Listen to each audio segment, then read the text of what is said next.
Good evening, guys. It is Saturday night. It is Pontificating with Pete on Revolutionary Change. Hope you guys are all doing well. It is one of those moments, once again, with our channel where they are heavily, and I mean heavily, suppressing our content and not wanting it to get out there. So if you haven't already, please make sure that you smash that like button so we can get this out to as many people as possible. Yes, hit that like, as Alex Scott Mitten says.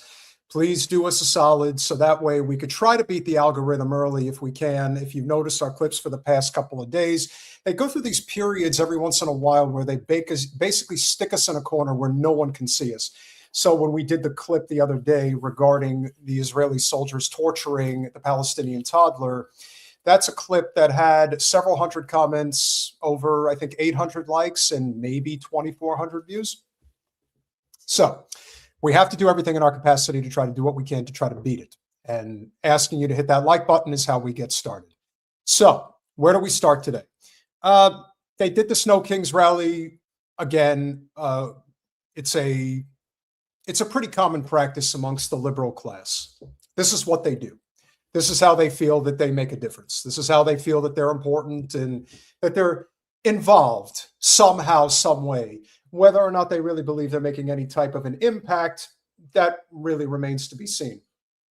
Now, I bring this up because we very often have found the split that has happened in the political right circles in particular, the America First movement that's being led by Tucker Carlson, Candace Owens in particular, and then you see the MAGA movement, Israel First movement, if you will, that's being led by the likes of little Ben Shapiro, Josh Hammer, and so on. When it comes to anyone on the left that has the capability of leading an effort in terms of populism, in terms of anti-Israel sentiment and making no bones about it, but also, whether you like them or not, is truly having an impact that the establishment doesn't like, which is a very rare thing, because the one thing we've learned about Democrats and Republicans in terms of liberals and conservatives alike, there is a distinction when it comes to empire. Liberals, Democrats sell empire much better than conservatives / Republicans do. And so when it comes to these content creators that have that are worth their salt in any capacity, very rarely, if ever, do you see somebody on the left truly deviate away from the script. And the one person on the left who is deviating away from the script, that actually has a following, I'm not saying we don't have a following. Ours is small but mighty. In terms of somebody who has an actual substantial following that can have an impact on elections, that is Hasan Piker. And the fact that they feel the need to have the Democratic establishment go after him with everything they've got. And again, I'm not a Hasan fan, but I can respect when somebody is espousing a message that is very much agreeable, even if you're not into his shtick, but you can still respect the message. And that's the same thing that we've been talking about on this channel for a while. You know, we have some criticism about some of the people that I've collaborated with. Well, here's the thing. I don't really care where you are on the political spectrum, minus a few people where we know that their intentions are very nefarious. If your intention is to break the Israel-U.S. State Department alliance that is controlling our country, then I will break bread with you. And if that's what Hasan Piker's intentions are and that's what he's trying to do, then I will welcome it. And when bad faith attacks, like the likes of Mallory McMorrow, who we all know is now the darling of the very highly contested Senate race in the state of Michigan against Abdul El-Sayed, who I do believe has a chance to win that primary, you're going to see bad faith attacks that are going to come from the left, or against the left, I should say. There is nothing left about the Democratic establishment. And I really don't like it when people suggest that that is left. They are not. So it is imperative that people understand the nuanced message of somebody like Hasan Piker. This is from the other day. Listen carefully.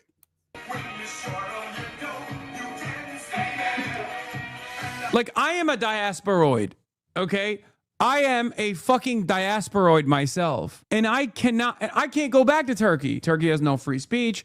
Turkey is very heavy in its prosecution and persecution of people who have spoken out against the state. I've written extensively back in the day at Huffington Post about the Turkish coup d'etat, okay? And I was critical of the government regardless, right? I was critical of the government, and I still am, and I haven't stopped being critical of the Erdogan regime. However, there has never been a moment in my life where I have felt the indignity in my soul of saying Turkey would be better off with an American puppet installed in its leadership. And that, more than anything else, is something that we have seen relentlessly here in the United States over the past few weeks, including somebody that I know personally, who is cheering on Israel and the U.S. in terms of what they're doing in Iran, cheering it on. The only people in the Iranian diaspora that is being given a platform are people that are on board with Western expansionism. And again, that's not to celebrate Erdogan or the Ayatollah. We don't know when to mind our business. But again, so much of that has to do with the fact that Israel, our aircraft carrier in the Middle East, is hell-bent on this idea that they're going to have this greater Israel project come to life. Not happening. Because our country doesn't want it. Not even a little bit. So if we come to that realization that our country is not going to accept this Don Roe doctrine, as they're calling it, or the Greater Israel Project, if the consensus from the American people as a whole, not ideologically different in any capacity, if the ideological sentiment across the board is we don't want any part of this, it's not a question of if, it's a question of when. The big difference between the conservative side and the liberal side is liberal. Everybody used to always say that conservatives fall in line and liberals fall in love. No, liberals fall in line. And they will. But there is a split happening. Now, the question is, because the difference between somebody like Hasan Piker and perhaps even somebody like Tucker Carlson is that Tucker Carlson is not somebody who adamantly says you have to support the GOP, better GOP. Hasan Piker kind of splits the difference between you should go third party, but you should support good Democrats. I guess that's probably as good as it's going to get at that level, because no one else is talking like that. Anyone else within earshot that is still, playing footsies with the Democratic Party, whether it's Cenk, whether it's Crystal and Kyle, I could go on and on, but people that have sizable platforms, the intentions of what the policies that they espouse or what they're fighting for are certainly reasonable for the most part. However, they are at the end of the day going to tell you to support the Democratic Party unequivocally when it comes to voting. And that is not a solution, and it never will be. So you have to get away from that. And as soon as somebody decides to talk about, well, how are we going to get away from it? This is how it's done. This is how the conversation starts to happen, where change is inevitable. And that's why they want to shut Hasan up more than any other reason, because he's deviating away from the script. And when you deviate away from the script, you get yourself into trouble. And there is a lot to cover here this evening, so buckle up. We will continue. Is the most undignified, disgusting, worm-like behavior that I have ever seen. And for some weird fucking reason, there are so many in the Iranian diaspora, so many in the Cuban diaspora, so many in the Venezuelan diaspora that straight up think that this is the appropriate measure. It is disgusting to me. It's heinous. It's heinous behavior. I'm telling you, my uncle died. I couldn't go back to my country that I grew up in to see his funeral. And if you think, in spite of all of that, when Israel comes out and says Turkey's next, if you think I'm not going to fucking say, fuck that shit, no matter how much I hate Erdogan, if you think I'm not going to fucking sit there and say, oh yeah, it would be much better if I could just go back to Turkey, see my fucking family, when Israel and America go and fucking blow up different Turkish installations and completely take over the country, that is disgusting. This is what Jen talks about almost every show, about privilege. And you could call it whatever privilege you want. I don't call it white privilege. I call it American privilege. Because at the end of the day, the people who are espousing this message of, oh my God, we have to go in there and save them with Israel, the genociders, the ones that are bringing World War III, the ones that'll blow up the world if push comes to shove, yeah, let's unite with them. Because my feelings, and I want to go back to Tehran, and I want to go see my homeland. This is the type of shit that we have to deal with on the home front. Anyone who thinks that there is even an ounce worth of sweat that is worth throwing in the direction of Israel for any reason, you are giving them a lifeline that they don't deserve, that they should never have. Do not delay the inevitable. Let them go. They're going to go. And if you want to go with them, we will be happy to accommodate. If you have a problem with Iran and the Ayatollah and Shia Islam, that's a whole other argument. And that is an argument that we can have. But Iran and their diaspora, their lobby, does not run our lives. The Israel lobby, in conjunction with our billionaire Zionist ruling class, does run our lives. And until we deal with that, this problem is not going away. And to even give them an ounce of support, as far as I'm concerned, you are part of the problem. You are an enemy. You're not going to help solve us getting out of this problem. You've made Jen's day. Now let's keep going. Hasan is right, especially about this. You don't have to like what's going on, but you have to be strategic and nuanced. And most people don't want to do that. And most people also can't see their privilege when it shows, but it becomes too obvious. Let's keep smashing that like button, guys. Let's keep getting this out there. We will continue. That is the most worm-like fucking behavior that anyone could ever engage in. It's disgusting to me. It's heartless. It's disgusting. It already happened in Turkey too. Fethullah Gülen is an American CIA asset, okay? And they were able to develop a parallel state in Turkey. They took over the courts. They took over the police. They took over the fucking military. And they tried to do a fucking coup d'etat, and it was very bloody. Turkish people died. They took over Turkish fighter jets, and they bombed Turkish soil, killing Turkish civilians. Those jets got refueled by Americans. Those jets took off from American military bases. Have you no fucking dignity? Have you no soul? How can you see your countrymen, your countrywomen die directed by the American state, and then think this is somehow going to lead to a positive result? Insanity. It is disgusting. Maybe that's the reason why I'm so fucking rough on the diaspora populations in the United States of America that fucking beg for this shit. It disgusts me, okay? There are so many fucking Turkish people that despise me for recognizing the Armenian genocide, for saying that, like, Kurds deserve their own state, they're stateless. In spite of all that, in spite of all the shit that I eat from Turkish nationalists, from Turkish Islamists don't actually fucking hate me as much anymore because of my advocacy for the Palestinian cause, but from the Turkish nationalists, from Turkish liberals, in spite of all of that, you will never see me defend intervention in Turkey. You will never see me defend intervention in the hands of America and Israel in Turkey. I will always stand against that. It is fucking disgusting. And that is, in so many ways, the whole point. You know, if we had a legitimate United Nations, for example, collectively, people could work together to deal with these atrocities, but that's not how it works. It works based on the whim of the U.S. Western hegemony, which is not very big, but we do still have the most powerful military in the world. And by that measure, we basically go around doing whatever the hell we want. Now, on Monday, with Jen, we're going to cover this in greater length. We're going to touch upon the BB files.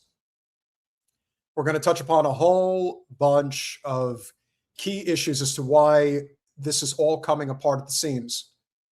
And obviously, a lot of it has to do with the Zio billionaire class and the whims of what they want. But what's happening now to our soldiers, it's a nightmare. And so when you have the privilege of suggesting, oh, yeah, let's definitely back the U.S. and Israel against Iran because Iran's worse, by what measurement? You don't have any. You may not like the way things are run in that country, but either you are an American or you are not. You have to decide, where are you going? Because we are in a revolutionary period in this country. It's happening. It's happening as we speak. So what does that shift look like? Well, be prepared, because so much of what we are going to see, it's going to get worse from here. I had my own personal situation that I had to deal with the other day that I'm going to get into at the end of the show. So you'll want to stick around for that. Speaking truth to power under normal circumstances when things are fine, very little, if anything, is generally done about it then. When you speak truth to power when the empire is collapsing, watch how their claws come out. Let's keep hitting that like button, guys. The claws will continue to come out because this is how they operate. This is the modus operandi of the empire in motion. So what if wannabe Senator Mallory McMorrow or Governor Andy Bashir comes out and makes his jackass of a statement about, why are you judging me for not condemning Israel? Because this is the hill you will all die on, and we will see to it that you do. Even if it doesn't happen at the ballot box, it's going to happen as a nation. They are going to die on this hill. This is why we inevitably will bring some semblance of a revolutionary change. That's what's coming.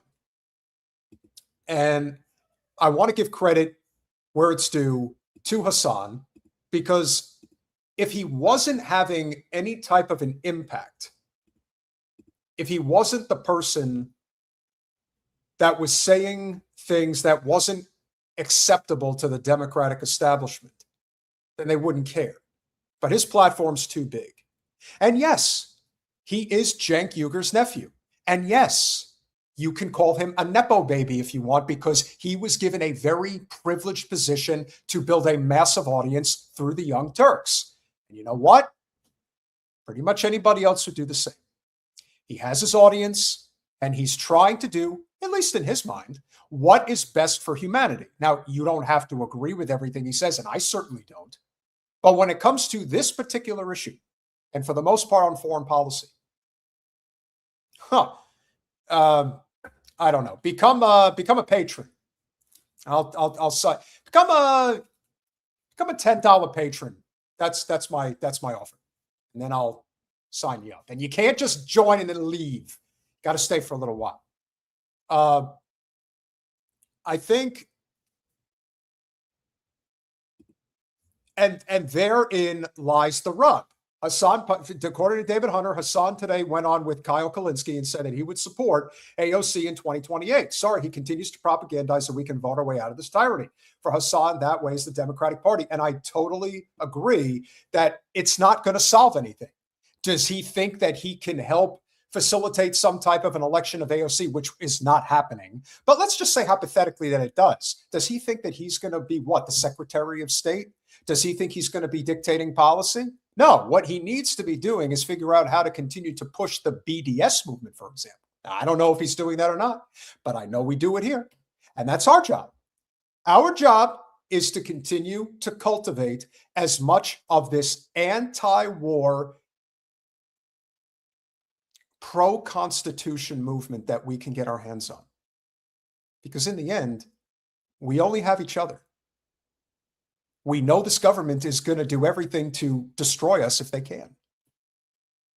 And we can't just sit on our hands and accept that reality. We have to accept that if you're going to make a difference, you're going to have to accept that there's a lot of bumps in the road that are going to come. And in many cases, it might be violent. It might be extremely dangerous. Now, for those of you that have been following our channel for a while, you would know that we had Palestinian activist Nurdin Kaswani on our channel just a few months ago. She was just here.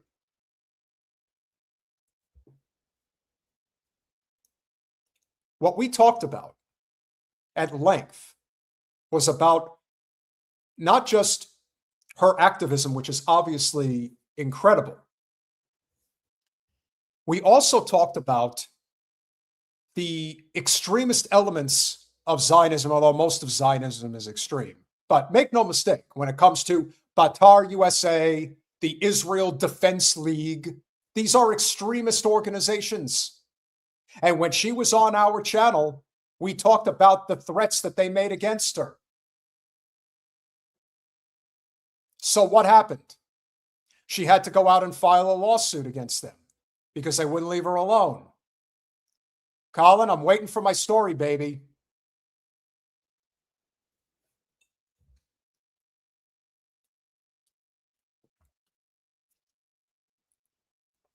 She had to take matters into her own hands. And she did. And what happened the other day? Somebody tried to assassinate her. Came pretty close. Close enough that the FBI had to step in.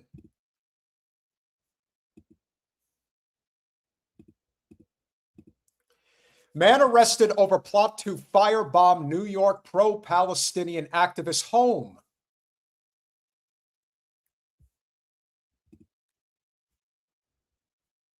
A 26-year-old man has been arrested for allegedly planning to carry out a violent attack against a New York-based pro-Palestinian activist. Activist Nurdin Kaswani said in a statement on X that federal authorities had informed her on Thursday that a plot against my life was about to take place. Authorities said Alexander Heifler had been taken into custody in New Jersey and charged with an unlawful possession and making of destructive devices. Those destructive devices? 8 Molotov cocktails in his Hoboken, New Jersey home, according to the documents. The charging document did not specify a motive for the planned attack. Oh, I could think of several motivations as to why he would do such a thing. Heifler, who is a U.S. citizen, has been described by police as an extremist with no criminal record with the NYPD. CBS News, the BBC's U.S. partner, reported.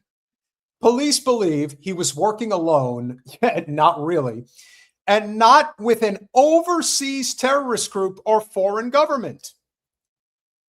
This NYPD investigation uncovered an alleged plot by Alexander Heifler to carry out a violent attack against Nurdin Kaswani. Yeah. Who said that? Oh, NYPD Commissioner Jessica Tisch, who we all know her favorite country, it's not the U.S., said in a statement, the alleged plot began earlier last month when authorities say Heifler took part in a February 10th video call with a self-defense group that included an undercover law enforcement officer. During the call, Heifler allegedly asked whether anyone in the group had a location where he could throw Molotovs. Yeah, talk about not being subtle. And later discussed plans to vandalize Kaswani's home, according to court records. After arranging an in-person meeting with the undercover agent, he allegedly said he obtained Kaswani's address and the pair conducted surveillance of the home on March 4th. Heifler allegedly said the Molotov cocktails were not hard to make, adding that he had made an escape plan to leave the country. Do you know what his escape plan was, ladies and gentlemen? His escape plan was to go to Israel. That's where he was going. You think for one second that he didn't have other people involved in this to see that he safely made it over there? So when they say that this is some lone nut person that tried to assassinate Nurdin, and Lord knows if he was trying to firebomb her house, he was going to try to take her and her family with her. And you think for one second that this is one half-cocked idiot that decided to try this? Of course not. This is some bullshit that is being done behind the scenes by a multitude of people. It goes up the food chain. Believe me, I know from experience, now more than ever. When they want something done, they'll get it done. Because right now, they still control the levers of power. And as long as they do, this problem will persist. He was carrying a large bottle of alcohol along with other materials used to assemble several Molotov cocktails, which he intended to throw at cars and directly at Kaswani's residence, the charging document said.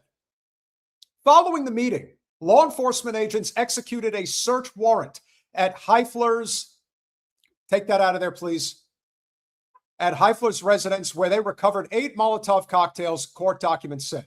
Now I can read it. Jessica Tisch has already secured Heifler's first-class plane ticket to Israel. Again, you say it as a joke, but it's probably not a joke. To suggest that this could just be swept under the rug and no one's going to know about it is an understatement. Kaswani, who was the co-founder of Within Our Lifetime, a pro-Palestinian New York City-based organization, was informed of the threat against her life after Heifler was arrested. An NYPD spokesperson told CBS News, New York Mayor Zoran Mamdani said Heifler was an alleged member of the Jewish Defense League, which has been designated by the FBI as a known violent extremist organization. He attempted to blow up the home of Nurdin Kaswani in a chilling act of political violence and an apparent assassination plot.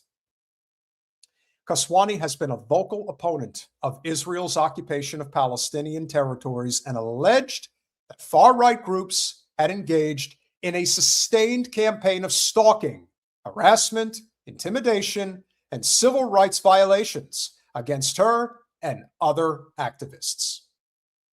Because, of course, this is what they do. And if they don't get their way, Meyer Kahane, well, they're all subject to being a bigger problem for many reasons. Credit where it's due to the FBI for thwarting this plot. You think that's the last one? This is just the beginning. Think of how many sleeper agents we have in this country. And I'm talking about sleeper agents for Israel. We have uncovered several stories here in Vegas and other places in terms of how these guys operate and what they do. What do?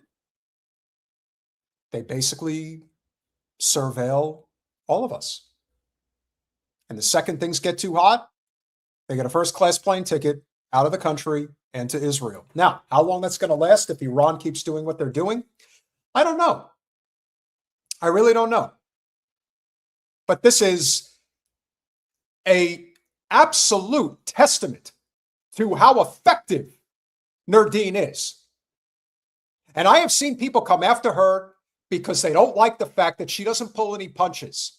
And in liberal circles in particular, they don't like it when people are not willing to just accept a little bit of criminal behavior, a little bit of genocide, a little bit of Israel, and a little bit of mass murdering in Iran and in Gaza and in the United States so they can feel safe.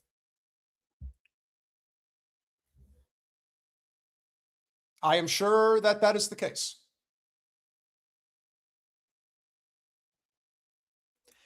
Zoran has done the best job he can given the circumstances. He's the only elected official that I can think of that's in a position of power right now that's doing anything positive. That's not to say that he isn't without his flaws, because he's got plenty.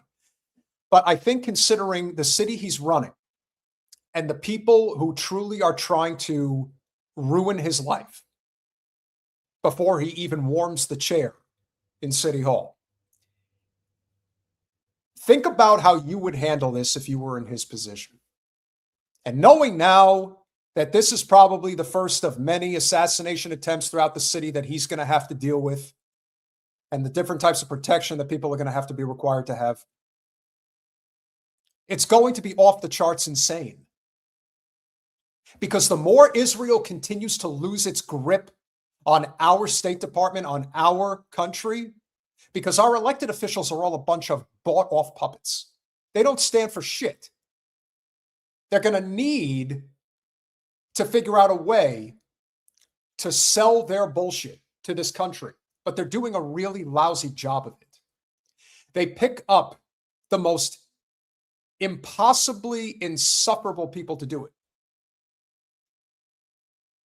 When you have truth on your side, you don't need to mince words. You don't need to think. It's like telling the truth versus telling a lie. Once you lie, you have to back up that lie with a whole bunch of other lies, and then you forget what you were talking about. When you have truth on your side, you don't have to think. You just do. Nordine Kaswani is an amazing human. I was trying to get her on as a guest this evening, was not able to make it happen. Lord knows she's probably hunkered down for now, as she should be.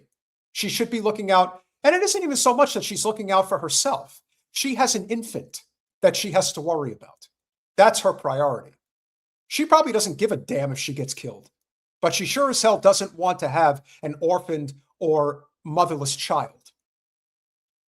So she's thinking about everyone else but herself. And that's what we do.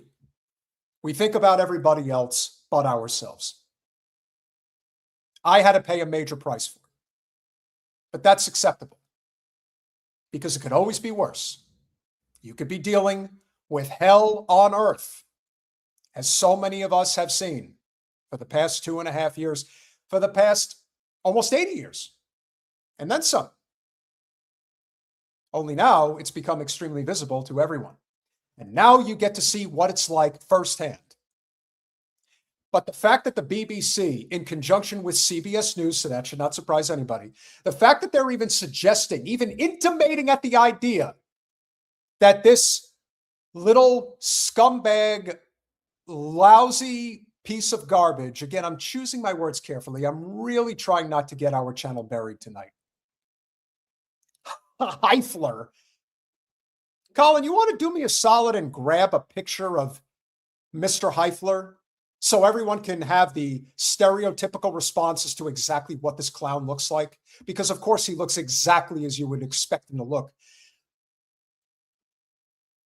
Does anybody really think that he did this by himself? Does anybody think that he just decided on his own volition that he was going to do this? Not a chance. There is no way that he was going to do this on his own. So whoever he's connected with, that investigation needs to be brought to light. That's the concern. While the FBI may have thwarted the assassination attempt, are they really going to get to the bottom of what went on? Are they really going to get to the bottom of that? You tell me. Colin, can I have that photo, please?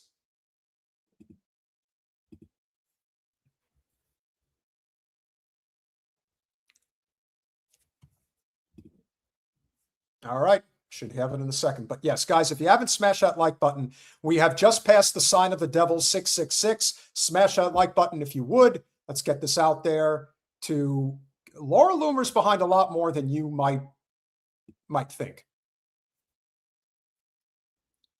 So here's the ass clown. There's a few photos floating around. That's one of them. Aw, look at that nice little Jewish boy with his Jewy fro. He's just misunderstood, folks. Blow that up, Colin, please. Draw it.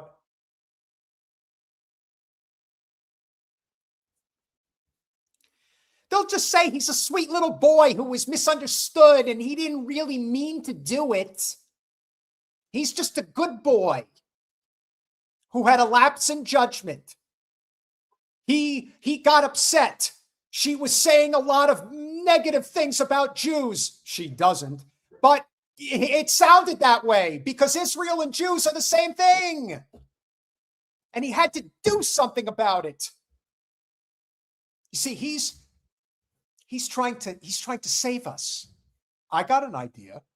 I've got a great idea. Do you know what this little throwy man should do? This is the person that attempted to firebomb Nordine Kaswani. I got a great idea. Why don't you join the military? If you're so concerned about Israel, why don't you actually get on the front lines and fight and see what happens? Oh, that doesn't sound like a good idea. Why? Because the people you're fighting might actually fight back? Oh, and what is this? You only go after women? Because you know that if you even looked at a guy the wrong way, he'd knock your teeth out of your mouth?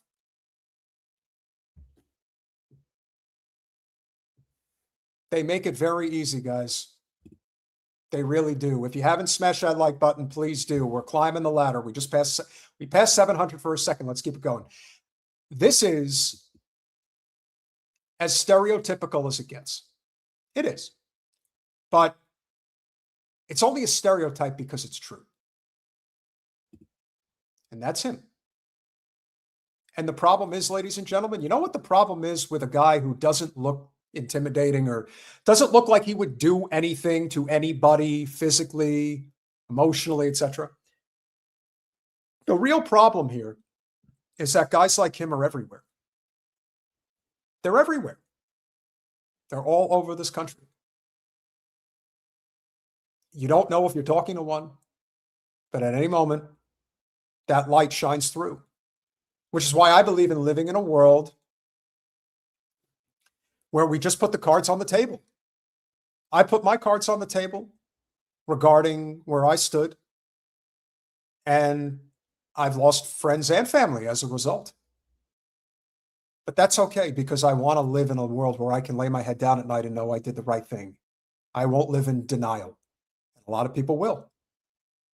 Now, this guy's not living in denial. What he's living in is a world where he really believes what he's doing is the right thing. And that is why Zionism has to die, and why we must remove it from our country, lance it off like a boil, as Jen likes to say. There is no other way. There is no getting along with Zionists, because the more that they head down in this direction, the more volatile they're going to get. And part of the reason that they're going to keep getting volatile, as we have seen, they believe that they have a license to kill. That even if they commit murder, they'll get out of it. That's why it was discovered that this guy already had a plan to get to Israel as soon as the job was done. Luckily, it was stopped. Do I think they're going to dig in further than this guy? No, he's a fall guy, and he's probably going to go down. But as far as whether or not there will be additional details in terms of who might have been supporting him, who was preparing to usher him out of the country without getting stopped, well, that's not going to come to the surface. You see, that's where the FBI stops. And that's where good old Kash Patel, and we'll get to his emails on Monday. This is effectively where we are. We will attempt to see how much further into the light we can shine. But we will. The good news is those morons that are out there trying to still sell the Hasbara, they're not good at it. In fact, none of them are. They're atrociously bad. So bad, in fact, and I think you know where I'm going with this. If there is anybody in South Florida that I absolutely detested as much as anybody in terms of a commentator when it comes to politics, Adam Sosnick on Patrick Bett, Star of David's podcast, is not only PBD's APAC handler, but he is somebody who is so demonstrably out of his element, as John Goodman would say. And yes, Jen, I actually started watching The Big Lebowski the other day for a few minutes. I will finish it tonight. Adam Sosnick is not only out of his element, but this moron decided to sit down with one of the very best anti-Zionist Jews, yes, they exist, in this country, and that's Dave Smith. Piers Morgan even couldn't contain himself. Piers Morgan lives in London. Do you see what's going on all over the world? I've been an advocate of strict immigration controls for many years. By the way, I'm not doing that. You're just making stuff up because you have nothing, dude. By the Brother, way, you have nothing here, man. You just said that America is a terrorist organization. Adam, if you brought my country into it. He's anti-American, and here I am as a proud American saying that he doesn't know what he's talking about. You said that Dave couldn't talk about the Middle East because he hasn't been there much. When was the last time you were in England? I spent much time in England. My ex-wife was Okay, first of all, he hasn't been. No, what he decided to do, which is even more hilarious, when you are asked a direct question, excuse me, Adam, when's the last time you've been to England? I've been to England many times. That's not the question that was asked, you schmuck. was the last time? She wasn't a sheep shagger. When was the last time? The last time I was in Europe, in England, in the Middle East. Where would you like me to go? No, England. The last time I was in England was about 8 years ago. Right. So this idea, let me tell you. The last time I was in Israel. Let me tell you. The last time I was in Israel. This idea. was 3 years ago. Adam, there is a weird Pierce, idea. do we have to put this episode out? I like Adam. There We is don't a have to weird air this idea. out. There are many people. Are you saying that not going to a country? Adam, many people. Hang on. Many people on the conservative right in America seem to be under the illusion that my country has been taken over by radical Muslims. Let me tell you.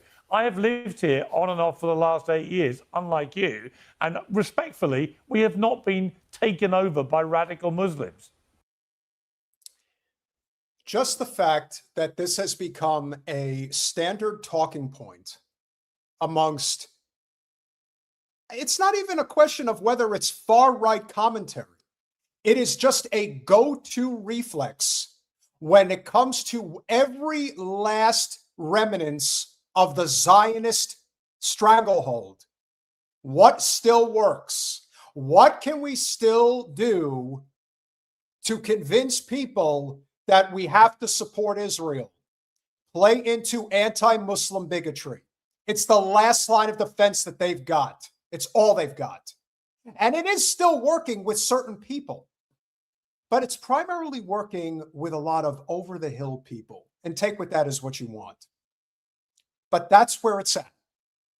So when you talk about radical Islam, and that's what we have to deal with, and that's the problem here, I can assure you one thing about Adam Sosnick that I am very, very confident in saying. He's never been to a mosque. He's never met people there.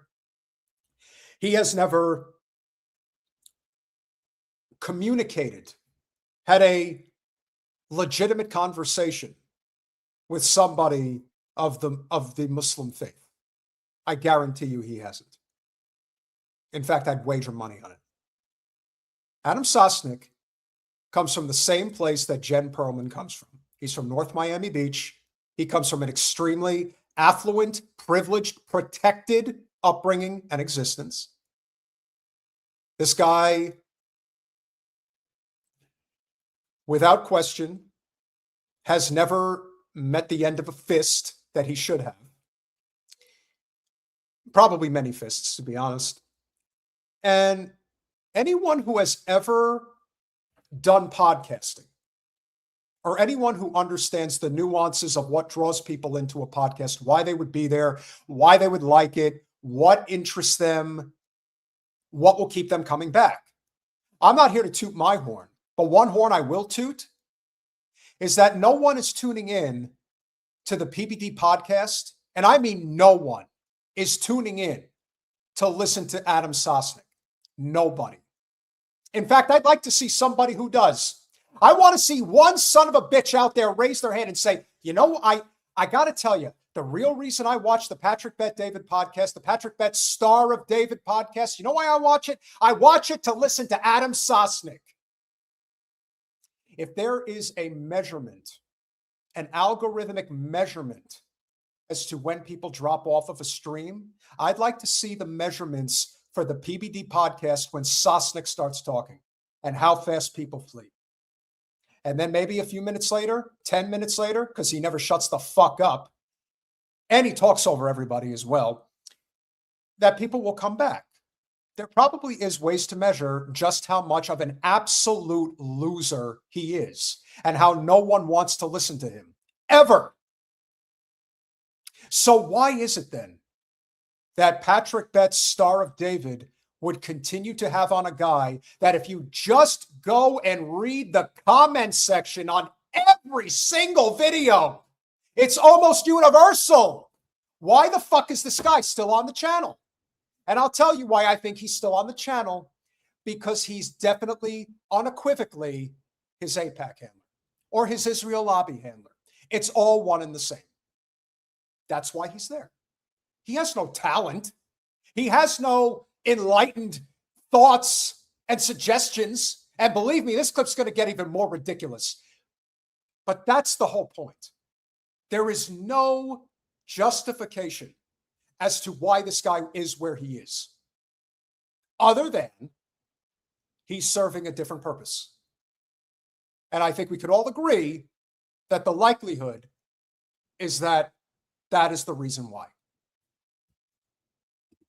It just hasn't happened the way it's being sold by people like Tommy Robinson to Americans, and you're all lapping it up. How would you define it then, Piers? How would you define it then, Piers? I think we have a Muslim population which is predominantly peaceful and inclusive and settled well, and we have some radical members of radical Muslims, as we have radical members of other religions in this country, and we have to be very wary about it. What other members of radical? What other members of radical religions? Hang on.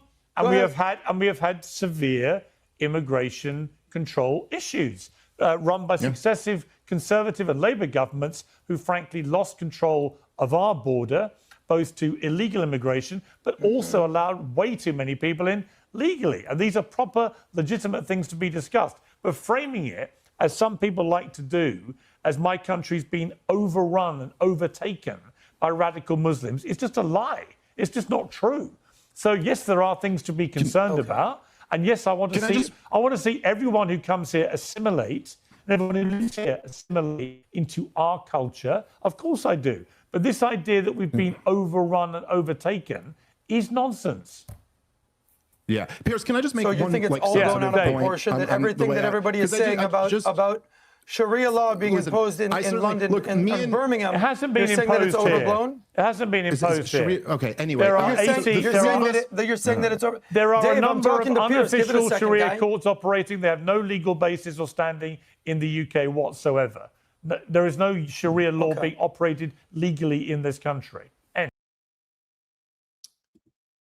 As I said, he doesn't even present an argument that can be debated.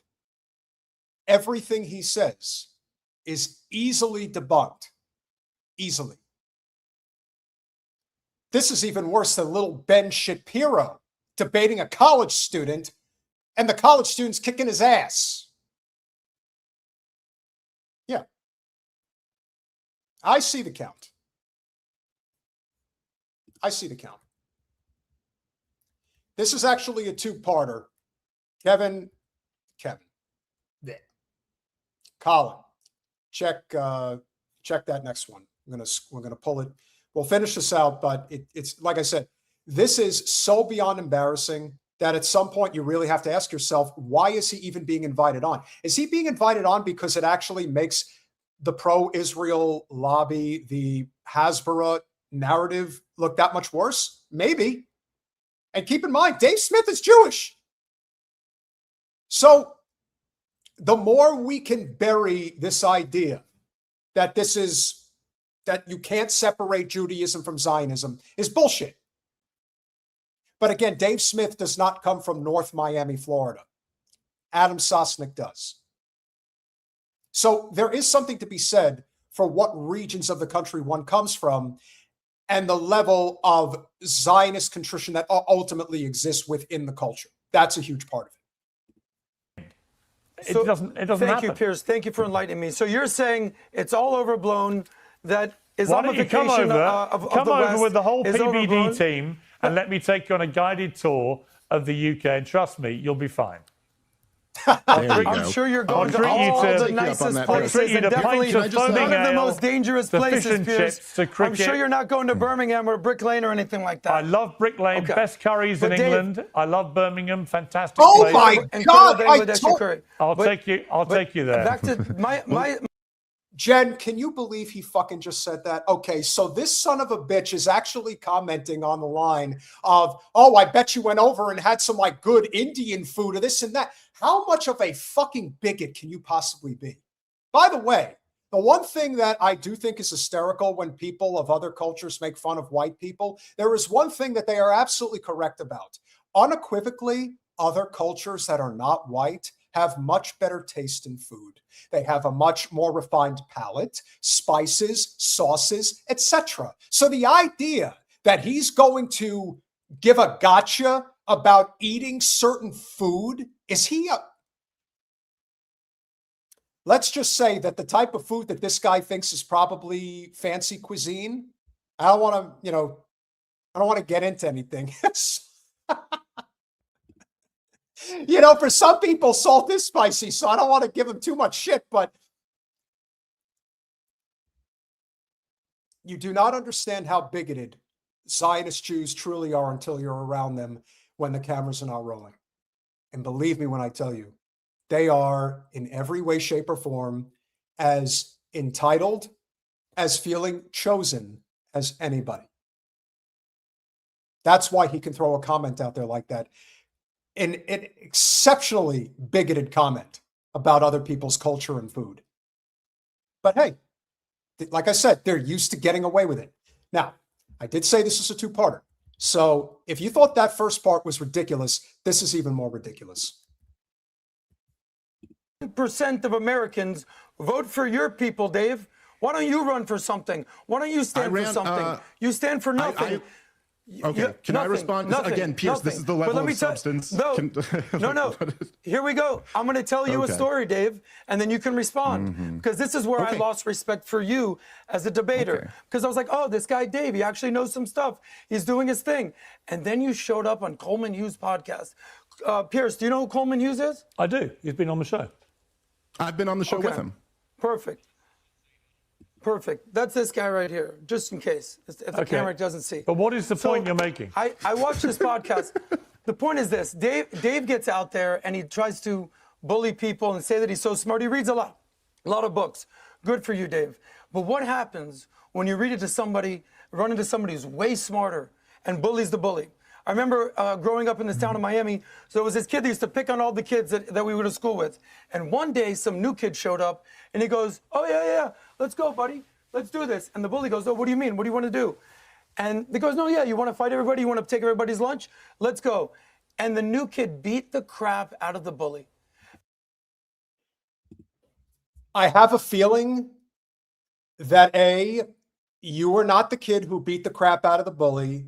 B, this was a made-up story. And C, if you were ever in a fight, I have a feeling you got your head kicked in pretty hard. Now, why somebody would make up a story so absurd in this context that has nothing to do with what this conversation is about? Again, this guy is so out of his element. You're entering a world of pain, Adam. And no, there is no bowling on Shabbos either. And here's what happened with Dave. He's out there just doing his little podcast thing, debating, like you said, Ben Shapiro, 19-year-olds. And then all of a sudden, this whole conversation about Wesley Clark, and I saw him on your podcast about a week ago, Piers, and this memo, here you go, Dave. Remember this memo from Wesley Clark that you used to cite everything? This is adorable. That you used to cite, yeah. That is adorable because your whole foundation is based on some memo. Well, I'm not quite sure what, Adam, I'm not quite sure what is the point you're making. The point is this: Dave has zero credibility at this point. Dave has zero credibility. Well, you don't really get to decide and he that. ran You know, into somebody that completely bullied. What audience? The four people that show up to your comedy show at the ha. Yeah. And there is, and again, it's not just that he is such a loser. He has the audacity to talk about numbers, when it comes to a podcast. He is addressing this idea that somehow more people watch his channel than they watch Dave Smith. Nobody watches you, Adam Sosnick. Nobody likes you. And on top of everything else, Patrick Bet, Star of David, is a grifter and a sellout. And you're his APAC handler. Once I understood what this organization was about, then that was the end. I tried to get Jen on with them when she ran against Wasserman Schultz. And you know what they wanted me to do? Just to have the honor of talking to Patrick Bet David, to discuss the possibility of coming on the podcast. They wanted me to buy one of their packages. You know, he does insurance. Yeah, that's what would have required me to spend $1,500, I think it was, just to talk to him. And then they'll decide whether they would like to have Jen on the podcast. We all know where it would have went. Nowhere. This is a grift. That's all it's ever been. And as long as Sosnick keeps talking and keeps making an absolute fool of himself, then the faster the state of Israel is going to collapse on itself. And may it happen sooner rather than later. Now, unfortunately, okay, Uncle Rico, but I want a Cuddy Sark boat if I'm buying some of that Tupperware.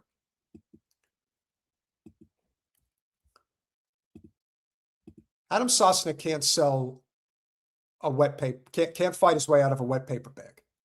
He can't. But unfortunately, there is still somebody who can. That somebody, unfortunately, is little Ben Shapiro. Yes, that's right. I did it 3 times. You think you're better than me, Paul? You think because you're hanging here all day, you're higher than me, you're better than me? Yeah, well, I don't miss you. You're not. I'm a father. I can think that you are not better than me at all. Yeah, I'll teach you.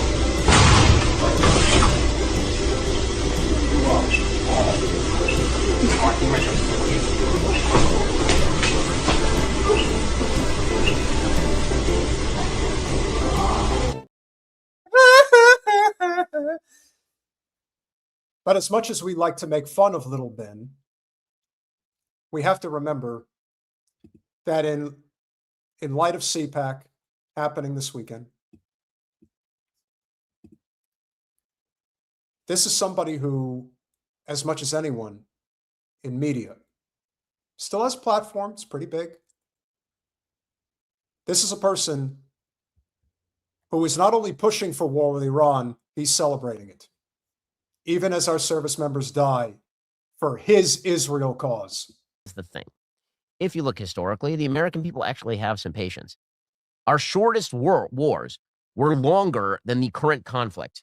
The Persian Gulf War involved 43 days of active operations. The Kosovo NATO air war lasted for 78 days. Even deposing Noriega in Panama in the late 80s, that lasted for 6 weeks. And also, Americans are not dumb. We don't believe that if you're involved in military activity, you're not going to lose anybody. Because, again, if necessary military activity can only be pursued at zero cost, there's no use in having a military. Literally, the point of it. Did you hear that? Did you hear what he said? I'm going to play it again. Listen carefully. I don't believe that if you're involved in military activity, you're not going to lose anybody. Because, again, if necessary military activity can only be pursued at zero cost, there's no use in having a military. This is a roundabout way of him saying, my life is more important than yours. What is the point of having a military if we can't send soldiers in to fight and die so that I can feel safe, so that Israel can reign supreme? Yeah, he needed a weed whacker, that's for sure.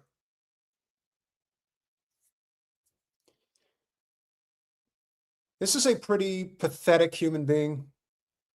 Probably lives inside a fortress of sorts.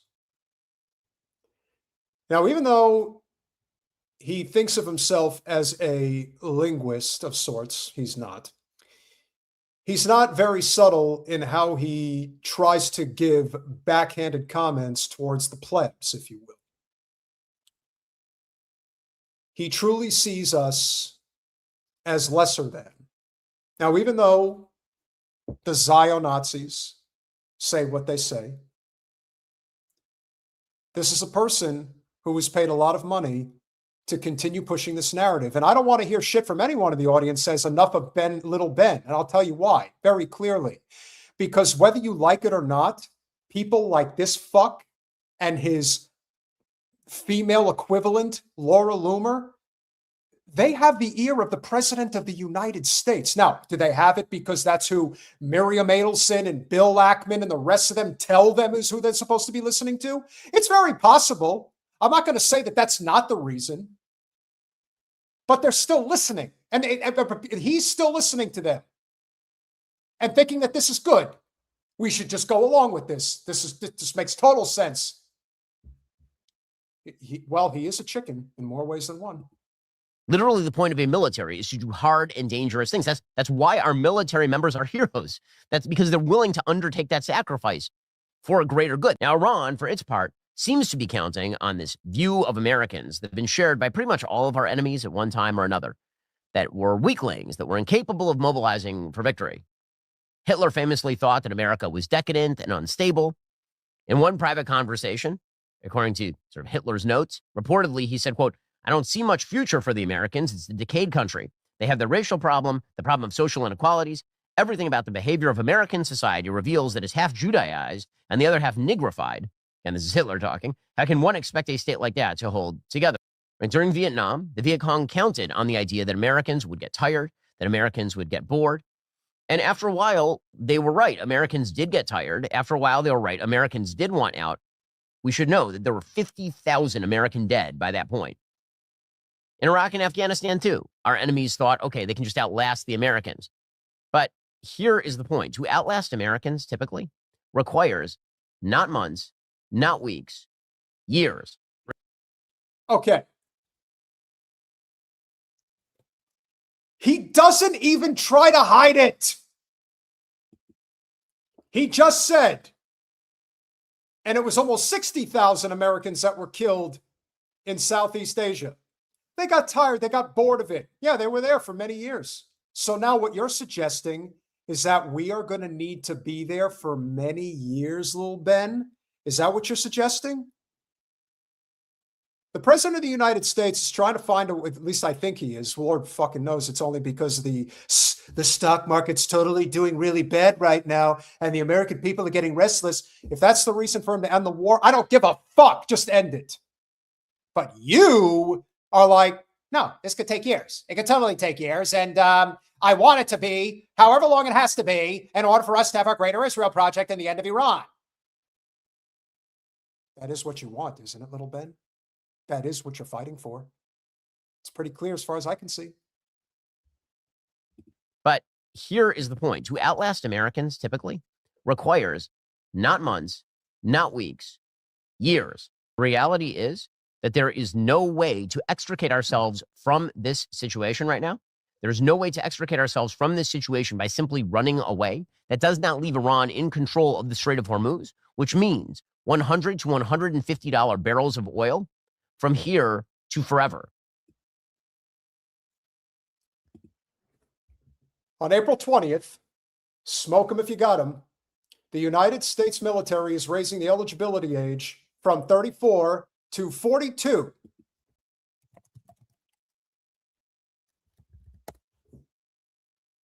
Ben Shapiro just turned 42 years old. He'll be old enough. He'll be eligible. Very eligible. Why don't you join? I'm 42 for a little while. I've always wanted to serve my country, not for the reasons of the State Department.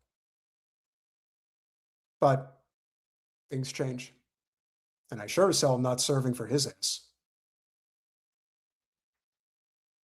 But he's not going to enlist because we're just a bunch of plebs. And he sits in district. What district is it, Jen? The capital? Oh, yeah, we're in District 12 and he's in the capital. So he doesn't have to. I would send little Ben before I would send Barron. At least Barron doesn't obnoxiously go out there and try to cause trouble. At least not that I've seen. I know one of his grandchildren does, but Ben should serve. And I don't care how weak he is. I would just throw him in there. That is a point that was made by Larry Fink over at BlackRock. Not a Fink fan, but he's right about this.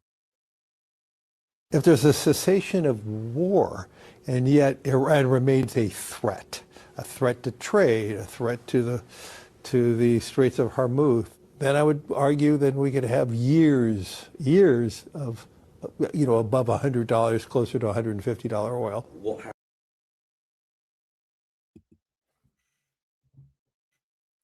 Without getting into stereotypes, yes, Larry Fink is a Zionist Jew. He is in charge of the most powerful private equity firm in the world.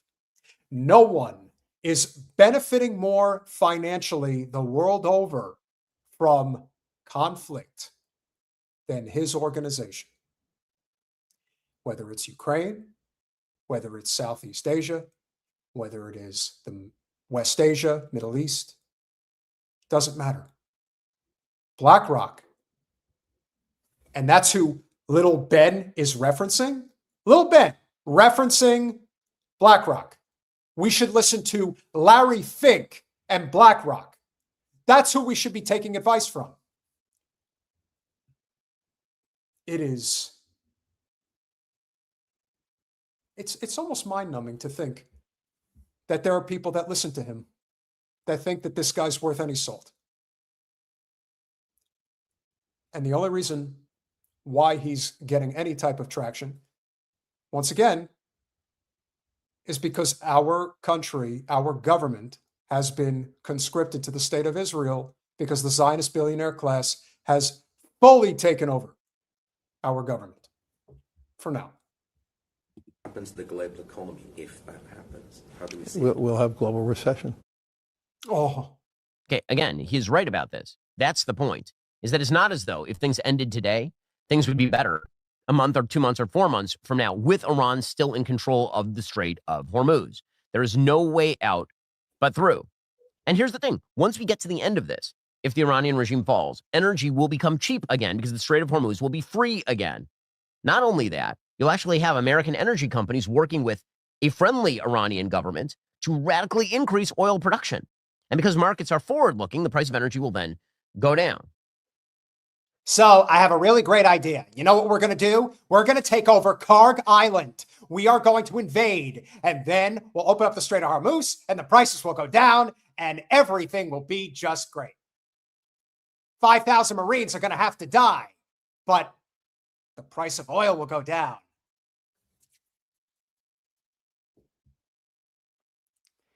Now, if you thought he's bad, we like to call Josh Hammer the Timu version of Lil Ben. And he spoke at CPAC yesterday. What a doozy of commentary. Because again, they don't know what to do now. They don't know what to say because they're losing the plot. The plot's being lost. The all-seeing eyebrow. That's a winner. You should star that one. Here's what Turning Point USA extraordinaire Josh Hammer had to say. But some others are absolutely terrible, and a few of them are speaking at this conference, too. Matt Gaetz, there's your shout-out. These black-billing doomsayers are engaged in a conscientious brain rot op to make the right retarded.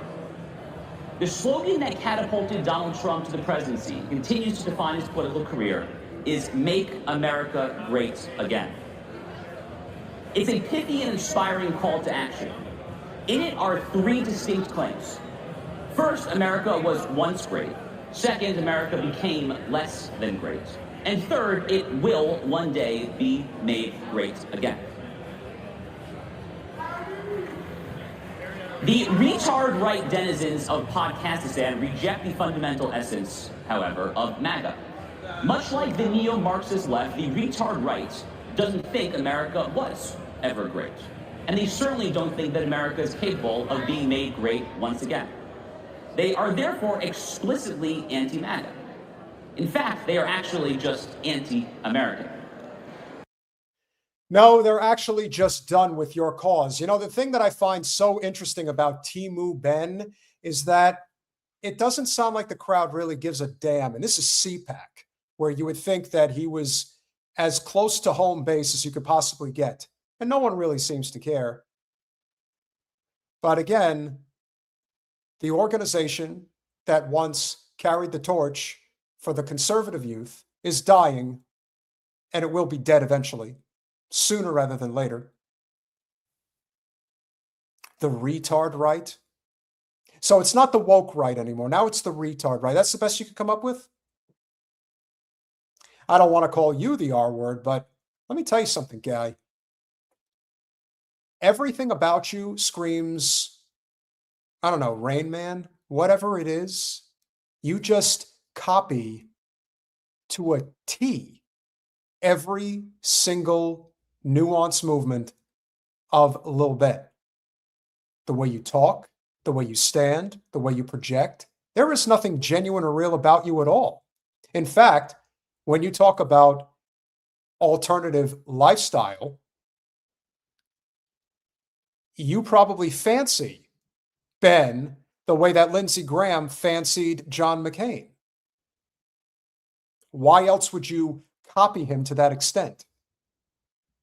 I'm sure Ben loves it because he's a total egomaniac. But you? It ain't hammer time, that's for sure.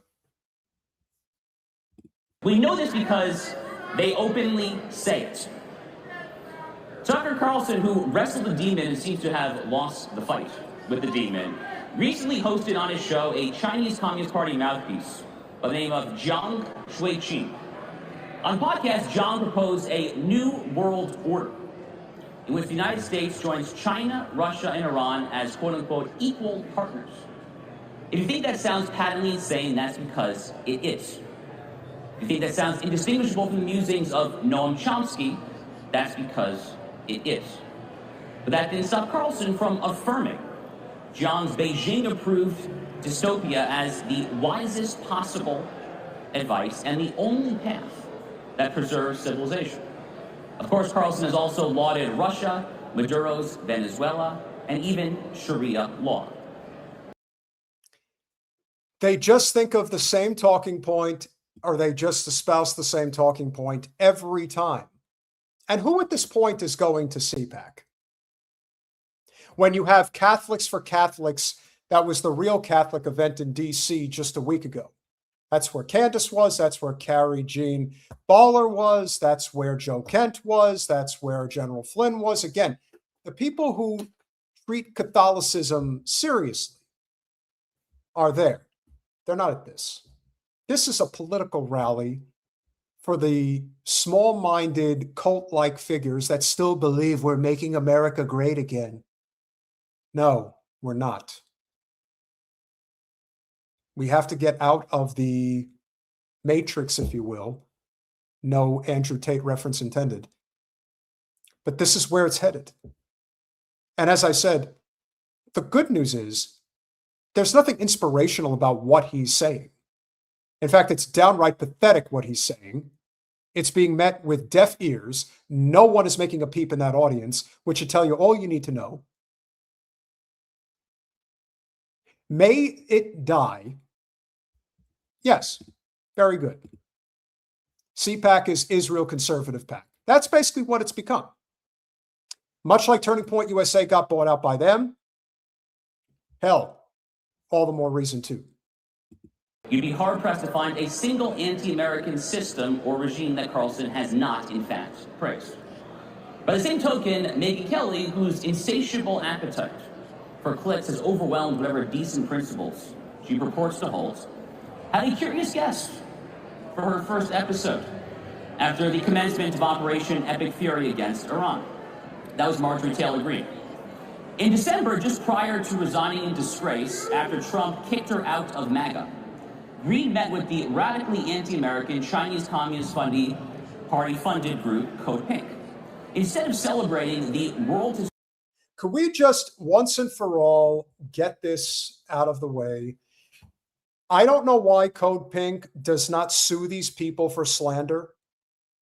They constantly insinuate that they are a CCP-funded organization. It is an outright lie. It is a repeated lie. And they don't stop. And every, sycophant within the so-called MAGA content creator bubble, they all say the same damn thing. Every time.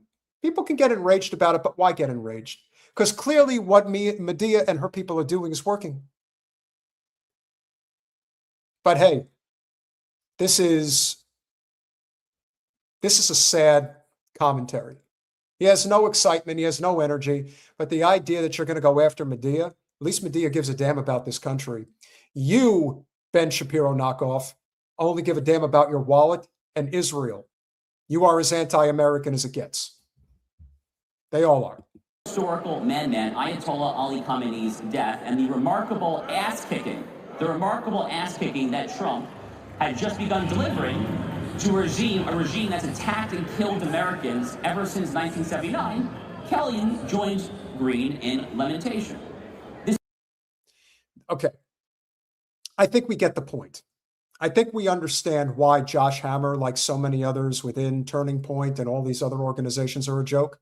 You are going to be up there talking about Trump kicking ass against Iran. Iran is kicking our ass. Iran is kicking our ass so badly that Trump had to lift the sanctions off of Iran's oil. That doesn't sound like somebody who's kicking ass. It sounds like somebody who's getting his ass kicked and being cucked at the same time. But hey, if it pays, that's how it works. And that's why so much of what we see is being exposed, because there are no honest actors here. This is a dishonest operation. Everything that the Hasbro narrative stands for is completely disingenuous. It always has been, it always will be. But now people are starting to see it. That's the beauty of it. People are finally starting to see it. And good. Let them keep saying it, because perhaps a few years ago, people might have cheered that commentary. Now, even at CPAC, doesn't sound like anybody had anything to say. Frankly, people probably didn't even want to hear from him anyway. Who the fuck is Josh Hammer, other than a knockoff Ben Shapiro? If you're enjoying this commentary so far, which we hope you are, we hope you'll consider going to patreon.com/revolutionary change for as little as $5 a month. You can become a supporter of our small but mighty, despite suppressed yet still growing channel. We hope you will also consider going over to our, well, a couple of places. We have our pack, which we hope you'll check out. And as you can see, you can just click the QR code on your phone, check out the Revolutionary Change Pack. We are building up our support for Shama Sawant in the 9th Congressional District of Washington against AIPAC extraordinaire Adam Smith, who's been in office for almost as long as I've been alive. Make sure that you check that out. Also, make sure you subscribe to Revolutionary Change on both, not just Instagram, but also on Rumble. So let's get this out there. We're also still, we try being on TikTok. We don't really want to be there, but we want to do everything we can to get our message out there, because our message is important. And so with that said, to those that have chipped in already this evening, let's give a big shout out to Kenman79, 279 with the Canadian A. Is Professor Zhang a charlatan? You know what? Honestly, I don't know. I really can't say. We've been trying to have him on. Our friends at BetBeat Media have a connection with him. We've been in communication. We'll see. Again, I can't say definitively one way or the other. Alex got mittens with the $5. 93% of Israeli Jews are in favor of the genocide. Yes, they are. Libertarian Social Dem with the $1.99. We must expose the Zio-funded Sharia-free caucus. Indeed. Shatadan with the $4.99. And that profile picture. I'll never forgive Zoran for condemning his pretty wife, but he's still the best we got, unfortunately. Yeah, it's a very low bar, as Jen would say. Libertarian Social Dem with the $4.99. Muslims must get behind Tucker, a Baker, Massey, and the Zio right in order to fight the Islamophobic like Keith Self and stop only being with the left. Yeah, again, it is the unifying issue of our time, and we cannot mess this up. Libertarian Social Dem with the $1.99. The Hasbro anti-Muslim stuff in Dallas is bad. I'm sure. It's Dallas, home of Kenneth Copeland and one of the craziest Christian Zionist ministries in the whole freaking world. Libertarian Social Dem with the 199 one more time. I support the Second Amendment, but America has an unhealthy obsession. Let me tell you, I agree, but I also agree that because we are an armed nation, that's the only reason we haven't been fully taken over yet. Alex Scott Mittens with the $5. Talmud Tatum and Shapiro should enlist. Of course they won't. Wall kissers. Yes, they should, and so should Benny Johnson, who we all know would just love it there. We'll leave it there. Pirate Justin with the $2. Iran is absolutely crushing the meme war. Iran is crushing a lot more than just the meme war. Remember, from the Zionist perspective, as long as we're getting rich, we don't care. At least that's the way it seems. So, that being said, again, thank you all who have contributed so far. We really do appreciate any and all contributions. And again, patreon.com/revolutionary change. Thank you all very, very much. I haven't talked about what is considered the elephant in the room when it comes to Turning Point USA in a while. But if you give me a reason to, if it makes sense in conjunction with what we've been talking about, then it absolutely makes sense to address it. Now, I've seen Freudian slips before, bad ones. But this may be the Freudian slip to end all Freudian slips. Andrew Kolvet, please step up. Processing their guilt in the way that their grief, their grief, thank you, and their mourning in the way that they know how. Exactly. And it's going to come out in 1,000 different ways. One more time if you didn't hear it. They're processing their guilt in the way that their grief, their grief, thank you, and their mourning in the way that they know how. Exactly. And it's going to come out in 1,000 different ways. Nobody makes a slip like that unless it's on their mind. Nobody. Now, we can joke about it and say, he didn't mean to say that. Sure, he didn't mean to say it, but he said it. And if that's not a guilty man, I've never seen one. Now, what is becoming more and more obvious to anyone who's watching, and I've said before that I really do believe that the key to unlocking all of this is Charlie Kirk's murder. There are still people peddling the idea that the patsy did the deed all by himself. The signs are everywhere that that was not the case. They thought they had a foolproof plan. They couldn't account for amateur video picking up the information in the crowd, among other things. Covering up evidence. Joe Kent coming out saying what he has said. The signs are all there. We've played the clips of Charlie before. We know what he said towards the end regarding Israel. We know very well what he said. There's nothing to hide there. But when you listen to this recent roundtable of the Turning Point USA organization, you understand A, how it's changed, and B, why it's changed. Also always did have trust with the president, and he would look for the bright side of things. And he was an American patriot, so he would pray for our success once that began. And I just want to say that to offer perspective on how I think he would have felt about this. And that's not to use Charlie as a shield. That is not to say everything just revolves around him, because he's not with us anymore. But we're going to use him for all he's worth as long as it makes us money and gives us power. And we are going to distort his record. We're going to distort his words and make ourselves look more and more guilty every time we continue this charade. Now, I don't know what type of numbers Turning Point USA is doing now post Charlie. Probably not very good, but enough where the money is still coming in and they're still lying. I just want to get to the bottom of what really happened. And I think we know, based on the information that we do have, what likely did happen. He was removed because he decided to go off script. Just as Hasan Piker is going off script, Nurdin Kaswani going off script. We're going off script. We're not that big compared to them, but you get the point. And they're going to come out here and they're going to pull this shit. They're going to say that Charlie said this or believed this. How do they know that? We have him on record saying something completely different. You're going to say that he said this in private? I'm sure you would. But you just make yourselves look more guilty, like you're in on something. Like Andrew Kolvet saying, our guilt. Yes, your guilt. Because you're guilty and you're involved. And eventually, the walls are going to close in on you. Joe Kent is not the only person who thinks you're guilty. Many others, I'm sure, do. Joe Kent just happens to be one who decided to say something about it.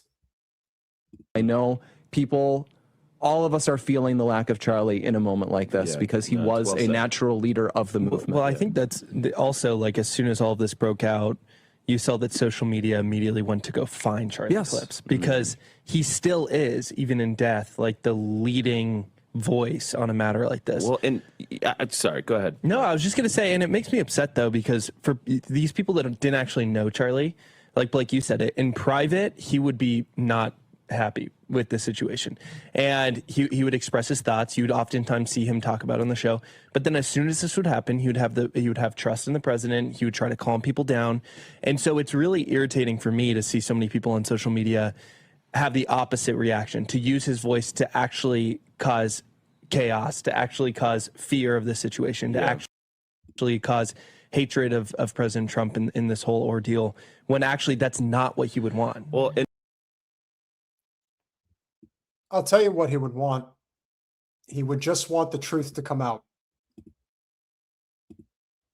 But you can't say that anymore because he's dead. If there is a reason, a sole reason, and usually it's never just one, but if there is a sole reason why Charlie Kirk is dead, it's because he got in the way of Israel's desire for the U.S. to back them in a war against Iran. He made it very clear. He did not want that. He went to the president and met with him privately and said so as much. And then the big meeting in the Hamptons happened. And then we know what happened. There are no coincidences, ladies and gentlemen. They don't exist. Circumstantial evidence is always more than enough. Always. Where there's smoke, there is fire.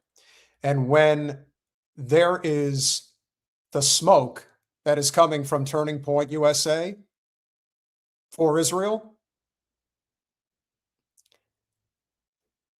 it's a forest fire. And it's been set ablaze.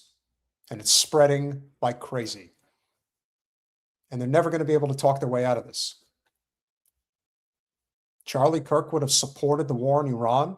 Now you know that they've lost the plot. Completely. For two reasons. One, they're completely distorting Charlie's words in the complete opposite of what he would have said.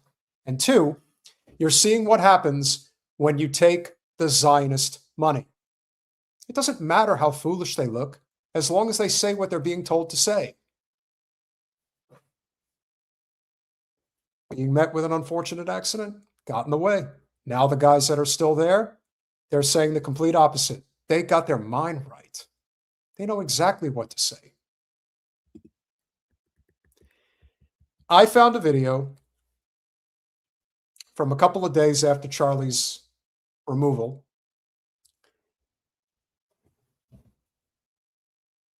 I don't know how many of you have heard, I don't want you to laugh, because this name is as ridiculous as Shabbos Kestenbaum. Pesach Walicki. Does anybody know who Pesach Walicki is? Pesach Walicki is the Jewish Zionist spiritual advisor, or was, to Charlie Kirk. You know how Mike was his Christian Zionist spiritual advisor? Well, now you've got yourself your rabbi. I love that the internet is forever. final meeting that Charlie held, a meeting that I was honored to be a part of, was the night before he went out on this campus tour, the night before his first stop, as it was supposed to be, in Utah, where he was so horribly and tragically murdered. The night before that, Tuesday evening, at the end of the workday, we had a meeting. It was a Zoom call that Charlie had called to meet with a few close associates that he trusted to speak about Israel, to speak about issues about Israel, because he was about to go out on a campus tour. And he was anticipating all of the challenges and attacks that he would get relating to Israel. And he wanted to make sure that he had the facts and that he knew how to respond. You mean you wanted to make sure that he had all of his Hasbara talking points and that he knew exactly how to dance around why are we involved with Israel to the extent that we are? And this is before the war, but in the midst of the genocide.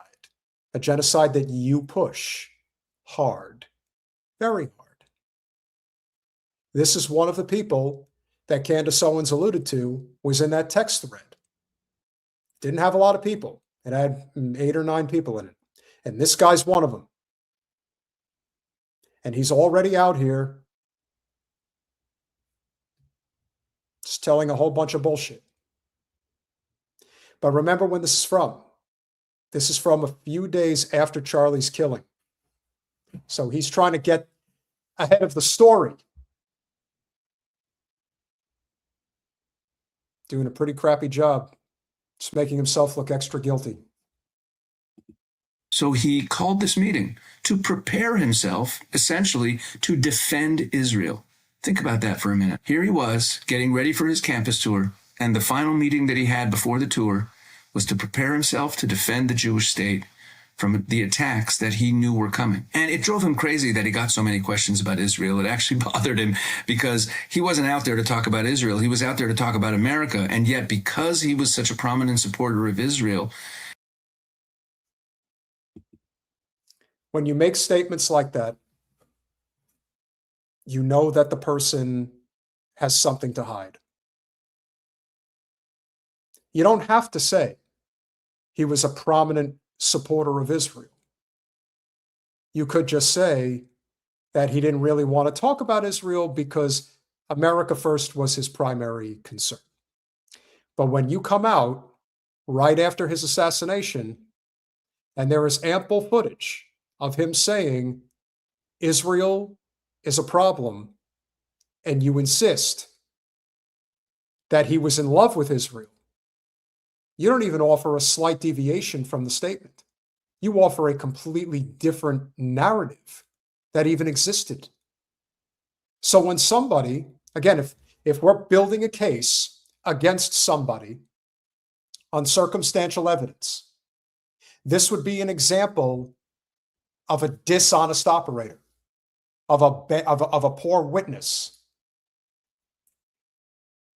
This isn't a character witness that you would rely on. This is a person that you actually think might have had something to do with the demise of the person in question that has been removed. You were one of the people in that conversation. Anthony, hope you're doing well, brother. See you in a couple of weeks.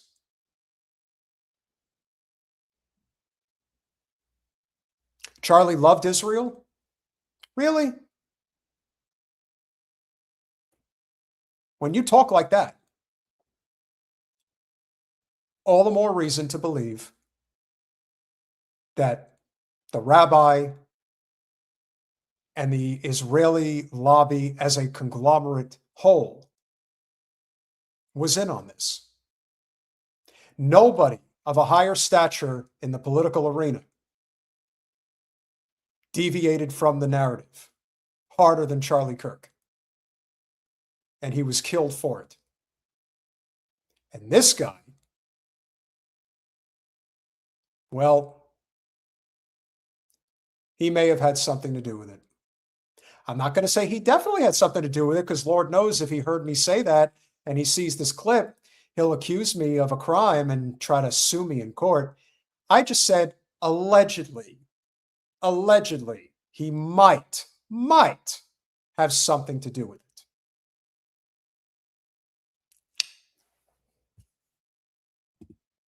and there's so much anti-Israel sentiment on our campuses, he was constantly being attacked for his pro-Israel positions. So the Jewish community, the pro-Israel community, the Israeli community owes a great debt, and we must show our gratitude to this towering figure who really defended us and really held the line against a lot of anti-Israel hatred out there, even with all of his disagreements with our government and decisions that he made that maybe some of us in the pro-Israel community were not comfortable with. He was a great friend and someone that we really have to be grateful walked this earth and defended us so strongly and so proudly with such courage and such clarity. He'll be sorely missed. I'll miss him as a friend, as someone who I got to know, I was honored to know. In the Jewish community, the Israel community, the Israel supporting community, we'll miss him greatly.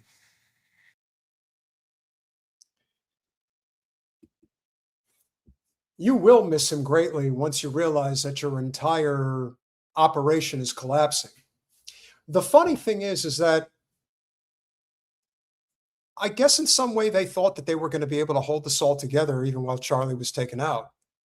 But perhaps the primary motivator, which is what it seems to have been all along, is that the real reason that Charlie was removed is because he stood in the way of war with Iran on Israel's behalf. And that could not be tolerated. This was a war that Israel and the State Department has wanted since 1979. And now they've got it.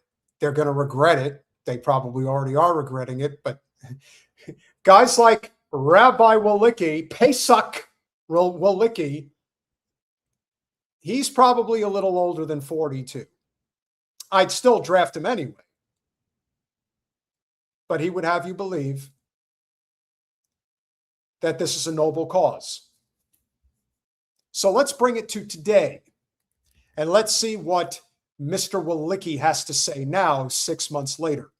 Talk about Joe Kent. Big headlines regarding his resignation. This has never been made public before, Aaron. If anyone's been following the plot about Charlie Kirk and Candace Owens and the famous screenshot that Candace made so much of, you know that I was in that chat group. Andrew Kolvet was Charlie's number 2 guy who now hosts the show. Andrew was in the chat group as well. He was one of the 9 people in the group. He said that on the show that he gave those screenshots to someone in the government. Next thing we know, Candace Owens is talking about it. Candace kept saying that she has information from the top levels, that there's questions to be asked. No, I'm just saying there's unanswered questions. The messages had been given by Andrew to Joe Kent, and that Joe Kent had been the one to pass them on to Candace. This is Now, whether this is true or not, he's being very presumptuous in his position that this is the case. But even if that is the case, what the hell is it to you? And you have Andrew Kolvet, as this conversation comes full circle, you have Andrew Kolvet specifically saying a lot of us have guilt. I mean, what was I supposed to say? That's a slip of the tongue that's a little too tight. How in the hell was this guy involved? How do these spiritual advisors always manage to slip under the radar? Because unfortunately in this country, they're considered untouchable. Jewish or Christian, it doesn't matter. If you are part of the Zionist contingent, well, you have a license to do whatever you want. And this guy certainly feels like he does. He's just throwing names out there like, oh yeah, this is definitely what happened. How do you know? Are you revealing info that you probably shouldn't? People really need to look into you, sir. Everyone looks at Bill Ackman and what role did he have in Charlie's end? What role did you have? someone who's the head of the counterterrorism. So when he said to Tucker, well, you know, we all know about the text messages which were made public. The pressure because of the text messages that have been made public. You made them public. And people don't trust you, your cause anymore. And it is our job to do what is necessary to bring you down. That's what we're going to do. It's not rocket science. They are losing their ability to control where people are at. And you can see how frustrated they're getting. Now, we would be amiss not to have a little bit of fun, because why not? I think it is necessary to try to make light of some of the things that have been going on. And I have never covered Druski before. I don't think I would have ever really had a reason to do so. But for somebody who truly knows how to get into character, I mean, I saw the clip of him dressed up as a white redneck, and no one knew that he was in full-on bodysuit, makeup, etc. Well, he decided to do it again. Only this time, he decided, I'm going to be Turning Point USA's Erika Kirk. On your feet, boy!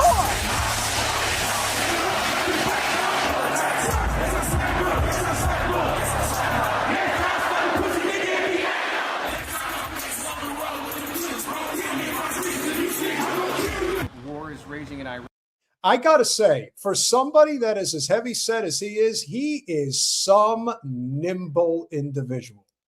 I mean, doing squat jumps like that, he is moving, man. Moving good. We're praying for all the soldiers and troops. That's great that you're praying, but How about all the kids that died when the USA hit the towers? It broke my heart. That is the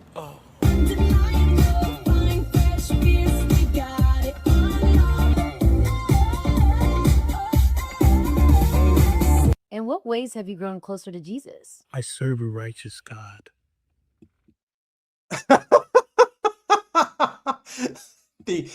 It's in the eyes, Chico. It's always in the eyes. You have to appreciate the level of commitment. I mean, Erika did give the death stare to Candace Owens in the Barry Weiss interview. I could do it too. Watch. It's in the eyes, man. The eyes don't lie. And that is why we say our prayers. And we are all his children. But when I say children, I mean like the holy, blessed Trinity, which is why I hold the Bible. Okay, I cannot get enough of this. Yes, Alex Godmittens, I have real blue eyes. No contacts. I got very lucky. I don't think that Druski has blue eyes, though.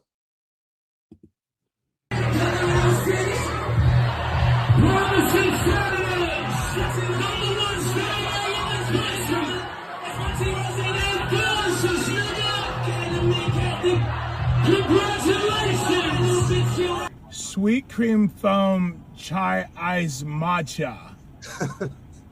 And Bella will have all organic pup cup. Organic? Yes, everything organic. Oh, say does that star-spangled banner yet wave for the land of the free. 4, 3, 7. Oh, are you good? 4, 3, 2. Hold your chest lifted. We're gonna lift. We have to protect all men in America, especially all white men in America.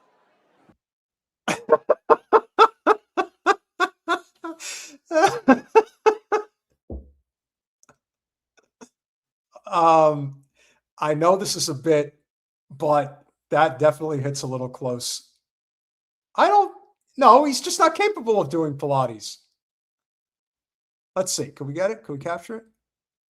There he is. Shit, man.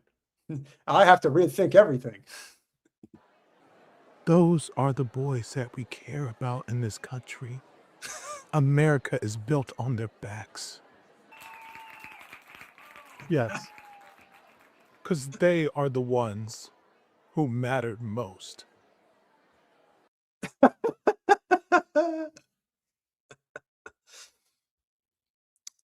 I can do Pilates. And yes, it's worth it, guys. Well, there's no way that this was not going to be met with some type of a response. Colin, article, please.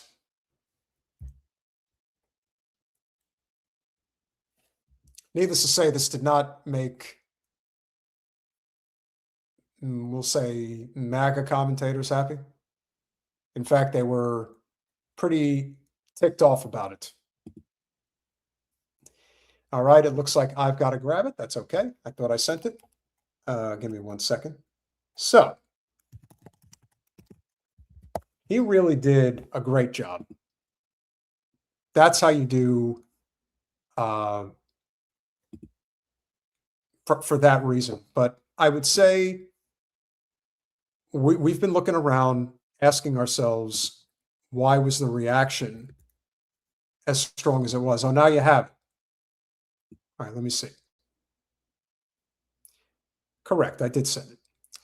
Comedian sparks MAGA backlash after brutal video mocking familiar conservative woman.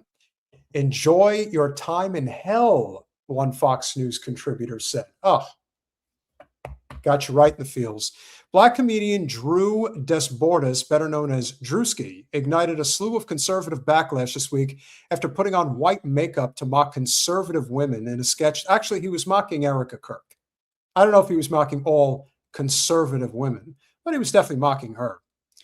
Erika Kirk's husband was assassinated in September. MAGA cocksucker, literally, Clay Travis, founder of conservative media outlet Outkick, wrote on X, it's March, and a black comedian is putting on whiteface, mocking her in a video. Have you tried crying about it? Druski, 31, stirred up controversy last year with a video in which he made himself look like a white NASCAR fan who was just proud to be an American. Okay, so it's fun.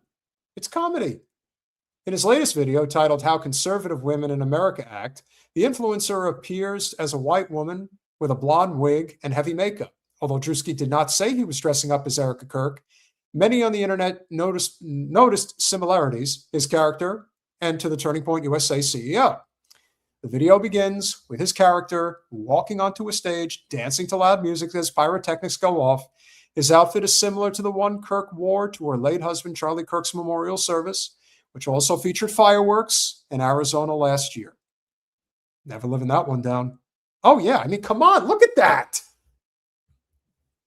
Da-da-da-da-da-da. Yeah, because it's really worth celebrating. I guess because you got a lot of money out of it. The video then shows Druski as the conservative woman doing press conferences, including one about the war in Iran, driving a car with Katy Perry's California Girls blasting. Yes, that song is annoying. Holding a Bible during an interview and doing Pilates. We have to protect all men in America, especially all white men in America. Druski's conservative woman said at one mock press conference while standing in front of a black security guard turning his head, "Those are the boys that we care about in this country." The scene echoed Kirk's speech at the Arkansas governor's mansion earlier this month, where she said, "Don't let anyone disenfranchise you because you're a young man, especially a young white male man." Male man or mailman? Which one is it? While many viewers laughed at the sketch, which amassed hundreds of millions, it's gotten like 1.2 million likes right now, of views on X, some MAGA-aligned conservatives were not happy at all. Senator Cancun Cruz, who was once ridiculed online for liking a porn video on his public Twitter account, called Druski's sketch beneath contempt. Beneath contempt. Right-wing influencer and Outkick contributor John Root called Druski a despicable human being. Yep, they sure did. And Fox News' Joe Concha took the comedian to enjoy your time in hell. No, that's where you're going, Joe. However, Kirk's critic and conservative podcaster Candace Owens laughed at the comedian's bit on Thursday's episode on our show. This is how everyone's feeling. Everybody for the first time. It's not left or right. It's like everyone's united in feeling this. It feels fake. It feels wrong. And she's right. It absolutely does. And that's why when you finally get to the heart of what this is all about, which is a dishonest operation regarding Charlie's demise, they are convinced that they're going to be able to sweep this under the rug forever, that they are never going to be held accountable, because Zios are never held accountable for what they do. Now, maybe, just maybe, I could be wrong, maybe things are finally starting to shift. Now, I hope they are. I won't hold my breath. But I would like to think that the more we get this out there, the more that we talk about these pressing issues, the more that people are ultimately going to notice that this is a problem and that you can't keep ignoring it. I know I can. But in the end, perhaps the silver lining is knowing that even though we're not in a position that other parts of the world are in just yet, we are slowly but surely getting there. We have shown you time and again just how much Israelis are being rejected around the world. We've shown you how they've been handled in Japan, how they've been handled in Cyprus, how they've been handled in Brazil, how they've been handled in Italy, how they've been handled in Spain. And now, here's how they are being handled in Mexico. You are not welcome here. Fuck off. Go to your fucking country, man. Hell, go to hell if that's where you belong, you terrorist. Label me anti-Semitic. How you doing? Let's talk about genocide. Let's talk about more babies. You see, this is what I love about Latin culture. You see, their way of getting at them, which is also a reflection of my personal experience having dated Latino women, is that they like to party late. And I mean very late. Like if they say the party starts at 8, it means you don't have to show up until 10, and it doesn't really get started until about 11 or 12. So you are not going to get a peaceful night's sleep, assuming this is Mexico City, if that's where this video is taken from. But how in the hell, first and foremost, is Mexico even allowing Israelis to relocate to their country? Leave it to the people to say, you're not welcome here. We do not want you here. And we will make sure that you can't stay here. Good. Israel is becoming a pariah state. Now, maybe not everybody has exited out of the country just yet. A lot of them might be on the battlefield. A lot of them are not. But the Mexicans, they don't fuck around, man. And when you have a president of the country that is Jewish and not on board with this, at least to whatever extent seems reasonable, this is what you're going to get. This is what should happen everywhere. Not a moment's peace, not now, not ever again. You will have hell on earth as long as you're alive. And the Mexicans do it right. Blast that music loud and dance in the streets and make it so that their lives are absolutely miserable beyond recognition.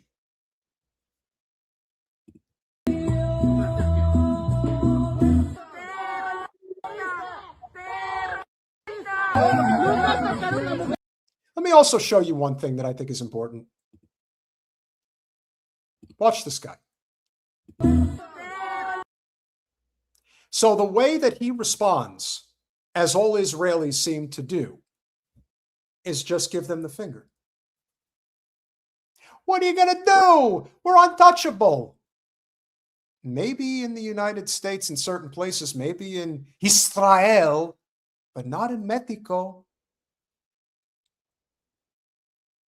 No bueno. No benvenuto. Uno salir. Adiós.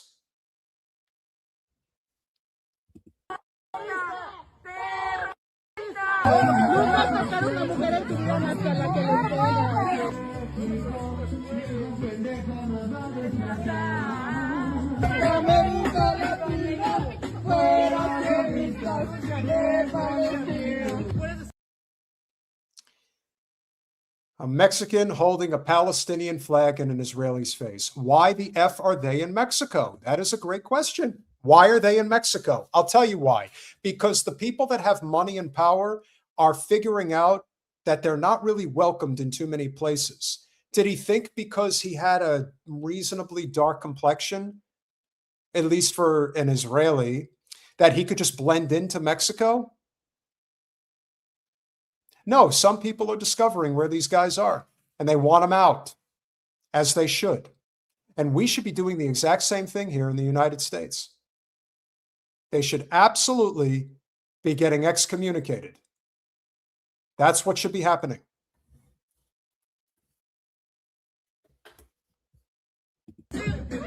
Piensas como maricón, puta. Wow. Claro, claro. Eres increíble. Ay, El no macho de mames. manual. Machito, machito, machito. Ninja, no te voy a contestar nada. Habla bien, que hables bien, no se te entiende, habla bien. Para que te entendamos, habla bien. Habla bien. A ver otra vez, hermano. All right, I'm going to try to translate some of this for you guys. I may be a gringo, but I know some Espanol, so let's see what I can come up with. Give me a second. All right, let's play it.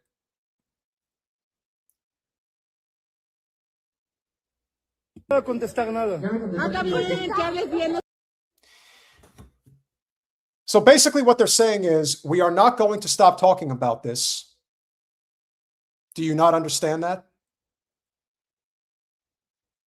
Porque te entendamos? You're not going to stop. That's the beauty of it. No se te entiende, habla bien, para que te entendamos. We understand what you're speaking about, and we're not going to stop. Dude, seriously, get out of here. Go find another channel. Indian food is great. Se te entiende, habla bien. Para que te entendamos, habla bien. Habla bien. A ver otra vez, hermano.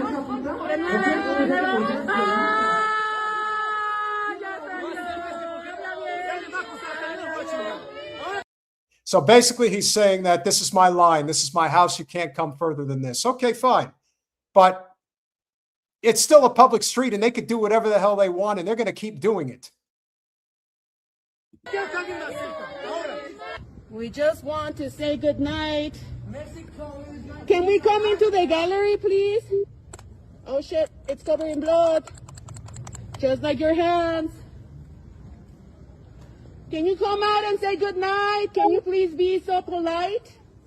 We were polite enough to come and see you and let you know you're not welcome here. Pues no quiso salir el terrorista.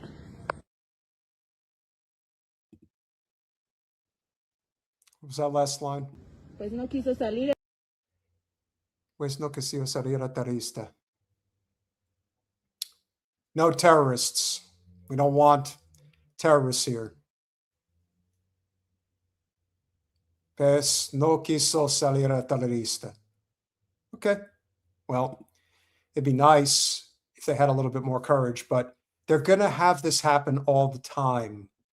You see, ladies and gentlemen, in places like Mexico, they have a basic standard of living. And when you have a basic standard of living, people can actually take time out of their lives to fight for noble causes, not weekend rendezvous to talk about no kings. No, they actually fight for an actual cause. See, the people who get up on the weekend to fight about Trump, they've already lost the plot. They're not identifying the real problems here.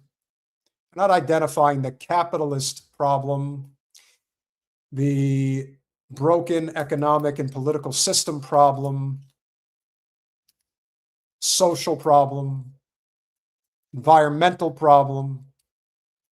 Us Americans, we got a lot to learn. But the Mexicans are doing it right. They spotted a Zionist. They want him out. They're not welcome in their community. And they're never going to be. and they should remain nomadic till their dying day. The entire ideology is a dead ideology. They just don't know it yet.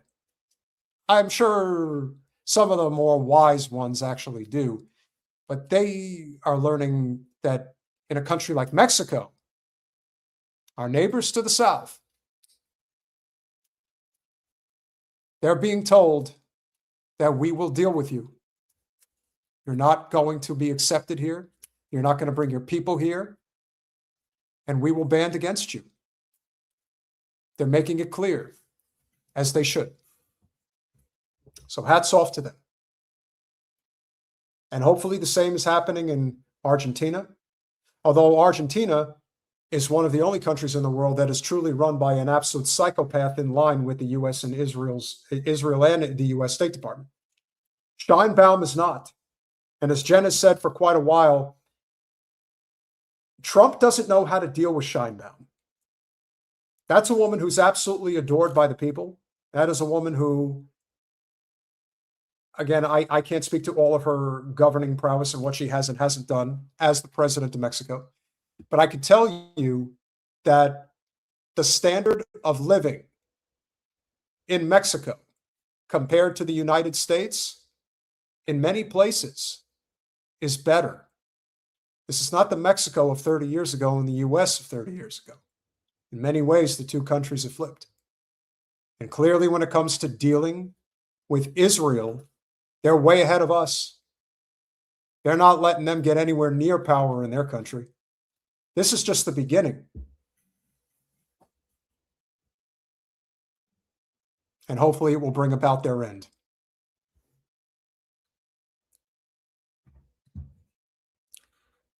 So I have an important announcement to share with you guys. This is my last story for the evening.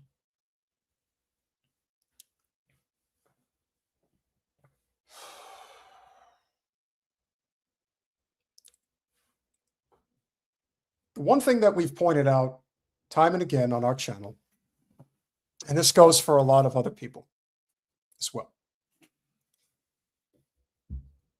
We understand that in numerous circumstances, it is not easy to speak truth to power, especially against Israel, because there are consequences that can be felt, especially when it comes to your livelihood.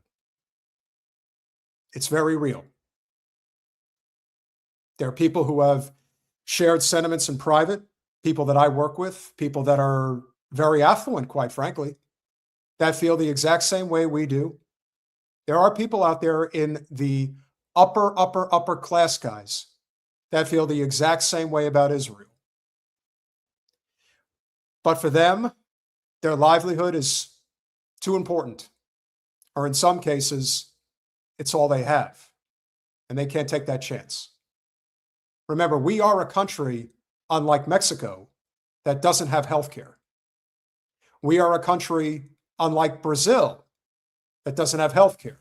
We are a country, unlike Spain, Italy, or Japan. We don't have health care. So for so many people that depend on it, that are in the working class, they can't speak up the way they would like to, otherwise they lose their job and they have no health care. And that's just one prime example of what one has to face on a regular basis, even if they want to say what they really believe. But they know that if they do, they could be in trouble. And that is true for somebody who is trying to do everything in their capacity to try to find their place to where they can make a difference. And it's not easy to do that. I can safely say that when we went down this road, when we did our first live stream, I remember I was at my father's house in New Jersey. And Jen said, "Are you going to go down this road with me?" And I said, "Yes, I'll do it." And I just realized that if I didn't do it, I would be lying to myself. I wouldn't be true to myself if I didn't use the platform that I've built and use my oratory capability and leadership capability to speak truth to power in a way that maybe not a lot of others are capable of doing. In fact, over the past few days, I have had family members coming to my personal pages and writing incendiary, despicable,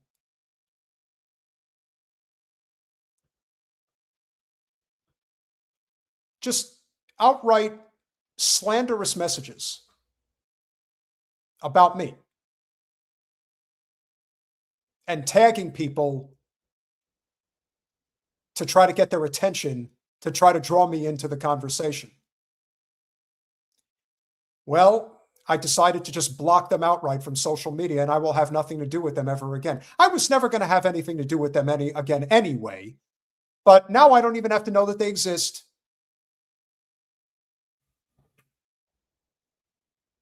It's better for your health, mental and physical. But unfortunately,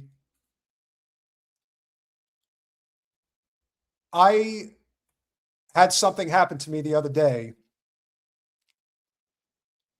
that is a consequence, a real world consequence for speaking truth to power, for speaking truth to power against the state of Israel, which is in a state of turmoil and I'm not going to say it's death throes, but it's definitely on its way out. And if we have played a small role in making that happen, then I know it was worth it. For just the second time in my life, I was fired from my job. And I have a pretty good idea of why I was fired.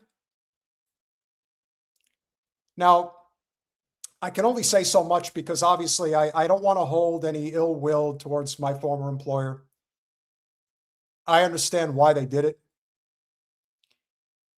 And, you know, the part of me could just say, well, that's not fair. I knew what the risks were. I knew what I was getting myself into. I knew that this was a possibility. And one day you can wake up, make a conscious effort, and somebody who shouldn't, or I would say shouldn't, that's not the right word. Somebody who finally saw it and decided that they were going to flex their muscles. Now, I'm not going to get into the specifics because I don't, like I said, I'm not going to tussle with my former employer. There's no point. However, what I will tell you is that I received the letter of termination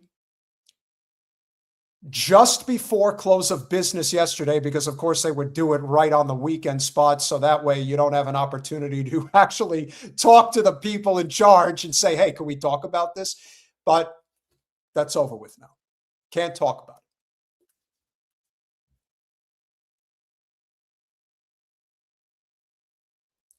But I can tell you that there was somebody, you want to call them a sort of a guardian angel, if you will. There was a person within the organization that reached out to me in private and told me what was going on. And what was going on is that somebody of exceptional power and influence within the Jewish diaspora in South Florida wanted my head and was going to make sure that they got it. Now, when you work for an organization, they have to weigh the pros and the cons. Are the cons worth it? Are the distractions worth it? When the Israel lobby hones in on somebody and they want to get rid of them, they will go to who they have to go to in order to make sure that it gets done, because it's not one person you're dealing with. You're dealing with an army. This is what they live for. They live to make people's lives miserable. Randy Fine is too busy rolling in his filth in a pig pen. He don't have time to worry about me.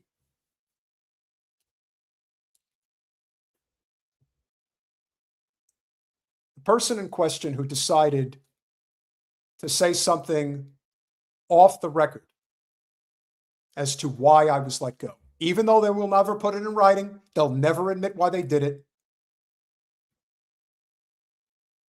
People within the Israel lobby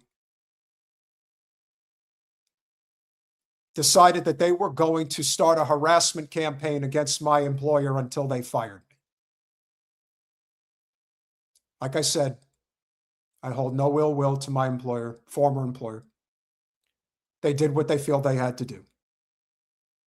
Okay. Now, is this going to stop me from continuing to speak my mind and speak truth to power? Of course not. And I'll land on my feet. I always have. I'm not worried. I made sure to have some semblance of a backup plan. Now, it's going to take a while because one of the things that happens and one of the reasons why losing a job is tough, especially when you're in my line of work, there's a lot of data entry. There's a lot of notes. There's a lot of emails. There's a lot of, it's called, client relationship management, CRM. There's a lot of information, and that takes time. It takes effort. And that's one of the drags, the true drags of losing a job. Having to go through that process, it can take weeks. You don't want to miss anything. It's very important. You got to stay on top of it. Now, I think for the most part, I take pretty good notes. I think I stay on top of a lot of that stuff pretty well. So in that respect, I'm not totally worried about it. However, this is one of the primary reasons why people don't speak up, because they fear that this could happen to them. And as I said, this was the risk that I knew was on the table. I knew that there was a risk involved, many risks involved. I've mentioned this, time and time again before, but I will point out that this is not the first time that I've had something negative happen. I've had stalkers, I've had harassers, I've had people calling my phone in the middle of the night, leaving voice messages, threatening messages. This is what happens. When you become a public figure, you don't have a choice. You either can accept that this is what's coming with it or you don't. Which is why, when people, got on, Hasan Piker or Tim Pool, for example, when they were getting swatted, hey, these are the risks. They're very real. I don't wish that on people. But this is the modus operandi of the Zionists. This is what they do. This is how they keep people in line. They threaten people because right now they control the levers of power. And right now they have them.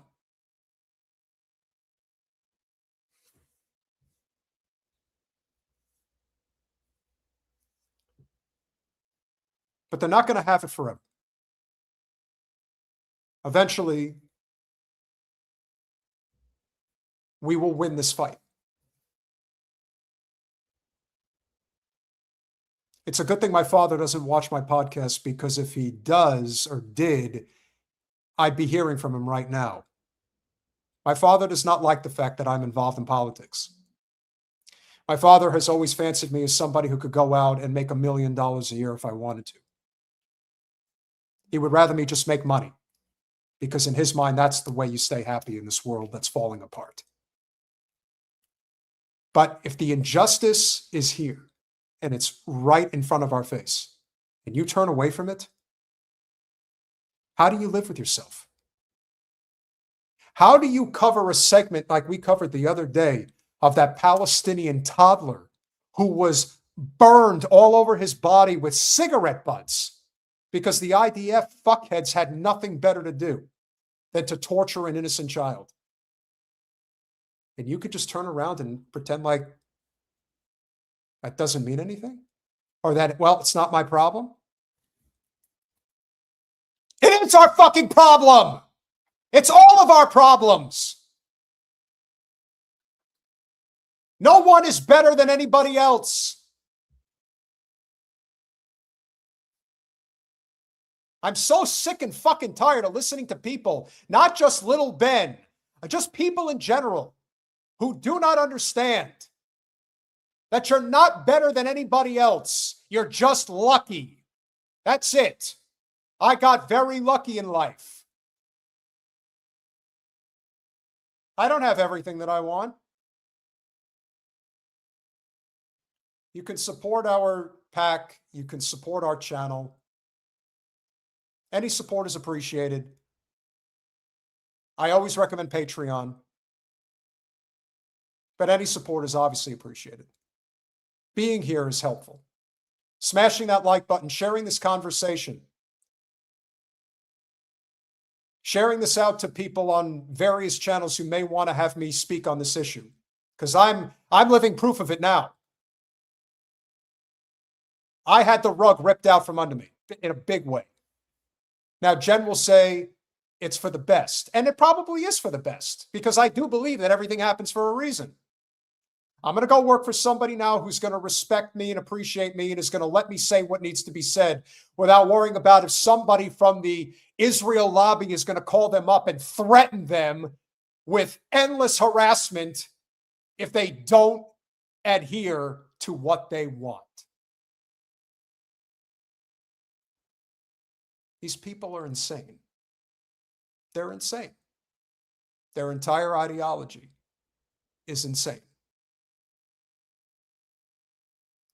Now, normally we would say, okay, so they're insane. What's the big deal? The big deal is it directly affects our daily lives. That's the difference. It affects our daily lives. And it doesn't matter if I stay in Florida or not. That has nothing to do with it. We have come a long way in terms of what we see and what we don't see. But the cat's out of the bag now. For so very long, we tried to say things that, you know, people looked at you and thought, that's just conspiratorial. It's not possible. I know people who still think Oswald acted alone. There are people who choose to live within that matrix.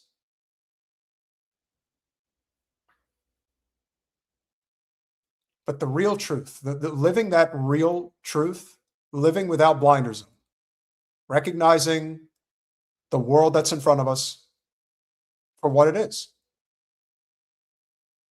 It's not sunshine and rainbows, and it's never going to be. But you can make it tolerable because people have to be willing to tolerate others. Fear of the unknown, deciding that you don't like somebody because you don't know anything about them. That was the whole point of the segment that I did earlier on Adam Sosnick. It's not just the fact that Adam Sosnick is a moron and doesn't have the weight to stand in a ring, literally and figuratively, with anyone with prowess. It's the fact that he is the embodiment of everyone within that movement. They're dumb in more ways than one. They're ugly inside and out. And they control a lot of what goes on within our domestic and foreign policy agenda. And now that we can see it, it's imperative that we fight back. I don't want or need sympathy. What I want is for each and every one of you to fight harder than you're already fighting. If anything, what has happened to me should just motivate people to fight even harder. And even if things work out with the person that I will go to work for next, regardless of whether it works out or not, what the Zios do is not going to stop. They're not going to stop doing this. They are not going to stop trying to ruin people's lives because they're exposing them for who they really are and what it all is about. I got to tell you, Kelly, that sounds quite enticing. I can't do that, Mehdi. Can't do it. It's not worth it. Not in my line of work. Just got to take my medicine, move on. And Kelly, if you're on the east or west coast of Ireland, Howth is my favorite place. Absolutely love it.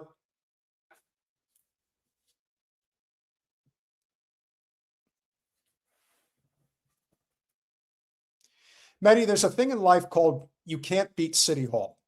It's a saying that goes back a long way. If you understand the law and how it doesn't apply to certain people at certain levels, you'll understand this. Was I unjustly let go? Yes. Is it worth fighting? No. It's just not. You have to weigh. It's kind of like, well, it's like Sun Tzu, The Art of War. That's what it is. You have to assess what's in front of you. All wars, real or not, are won and lost before the first shot is ever fired. When the Donald comes out and says, well, I didn't really think Iran was going to be fighting as unfairly as they're fighting. You know what that says? It says that Iran read Sun Tzu, The Art of War, and the US and Israel didn't. Iran has made it very clear that the only way this ends is on their terms, because they're in control. And they have also made it clear that they are just getting started.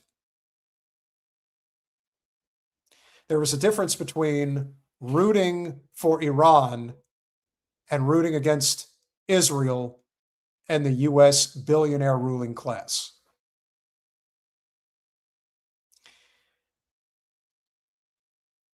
I am not a victim. I am just another casualty that they could not put down. I'm not here to tell you my life is over. I have to put it on my record that I was fired, but whatever. Worse things happen. But I will say that I have no regrets. I have zero regrets. The only thing that puzzles me, and I mean this, the only thing that puzzles me is that I have been working for my employer for 3 years. Many of them knew, including one of my former brokers who reached out to me privately and said, I really love your show and I love your message. That meant a lot. So we can surmise that whoever was behind this had nothing to do with the organization.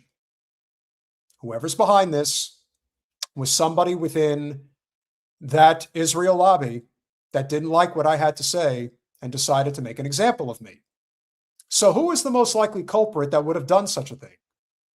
Well, as we pointed out the other day, somebody named Damon Rosen decided to come to my Facebook page, personal page, out of the clear blue sky after I had posted what I posted weeks before, and decided to start trying to start shit with me and people in the chat.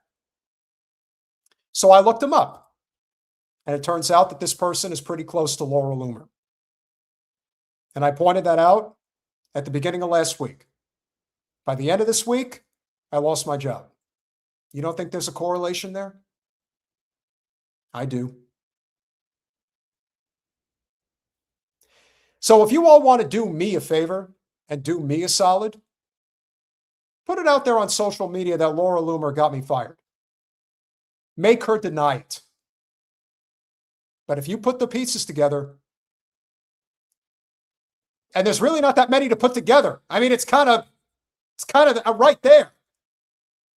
It's like 2 + 1 is 3. Like, That's how easy of an equation this is. Because I can't think of anything else. Is it possible that there's some other explanation? Yes, but what has history always taught us? The most logical explanation is often the correct one.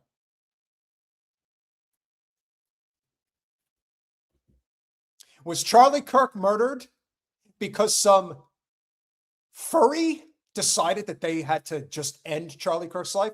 Or is it possible that Charlie got in the way of empire in a big way and he had to be made an example of? I know that's a little bit more convoluted, but Occam's razor, it's the most logical explanation. Of all the people that would have wanted to see my head on a platter, Larry Loomer is the most likely culprit. And Looney Loomer, has real pull. She's connected to the Mossad. She is an advisor to the President of the United States. You think somebody like that doesn't have the pull to get me out of my job? Of course she does. The question is, did she do it? I believe she did. Okay. If that's the fight she wants, then she's going to get it. I'm not going to sit on my hands and allow this to continue. We will continue to say what needs to be said.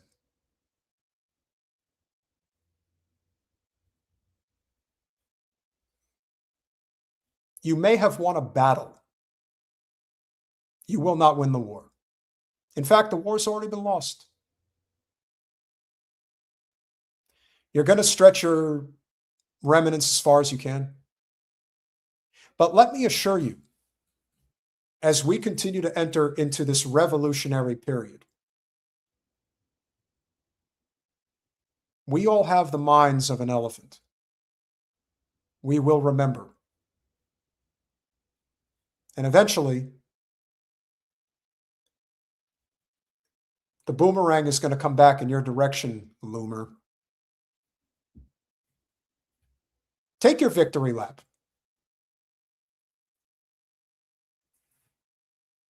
Give yourself a pat on the back. It's after 9:30 on a Saturday night. Knowing you're probably getting lushed drunk over at Mar-a-Lago. So ham it up with a few of your aristocratic friends and talk about how you made another example of somebody who dared question the state of Israel. But that's for now. So like I said, enjoy it while you've got it. It's not going to last. And unlike a lot of others who stay silent and then really silent after they deal with something like this, I'm not going to stay silent. I'm going to get louder, a lot louder. And who knows?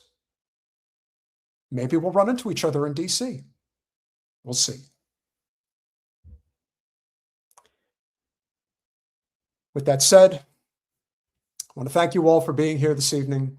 We've gotten a few more super chats, so let's get them in before, well, I still got to eat dinner. Yeah, but who knows? It is the Doctors Against Genocide, so it's a big event. We'll see what happens. Where are we? Where did we stop? All right, let's see.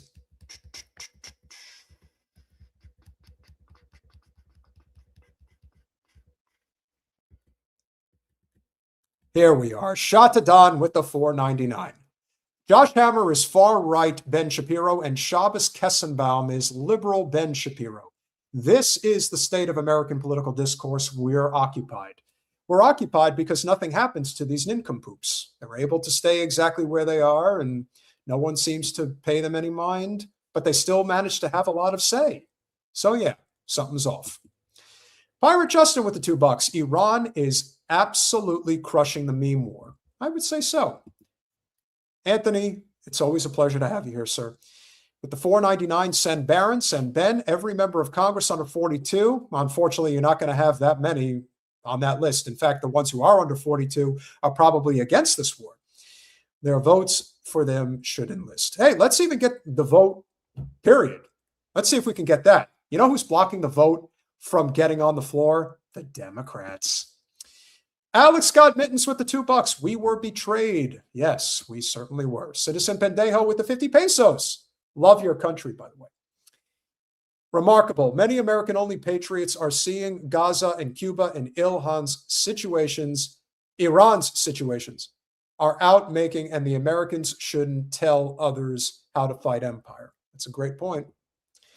Snowy with the 10 Canadian A. I love the eye acting of this guy behind Druski. He deserves an Oscar. Yes, he was great. Absolutely.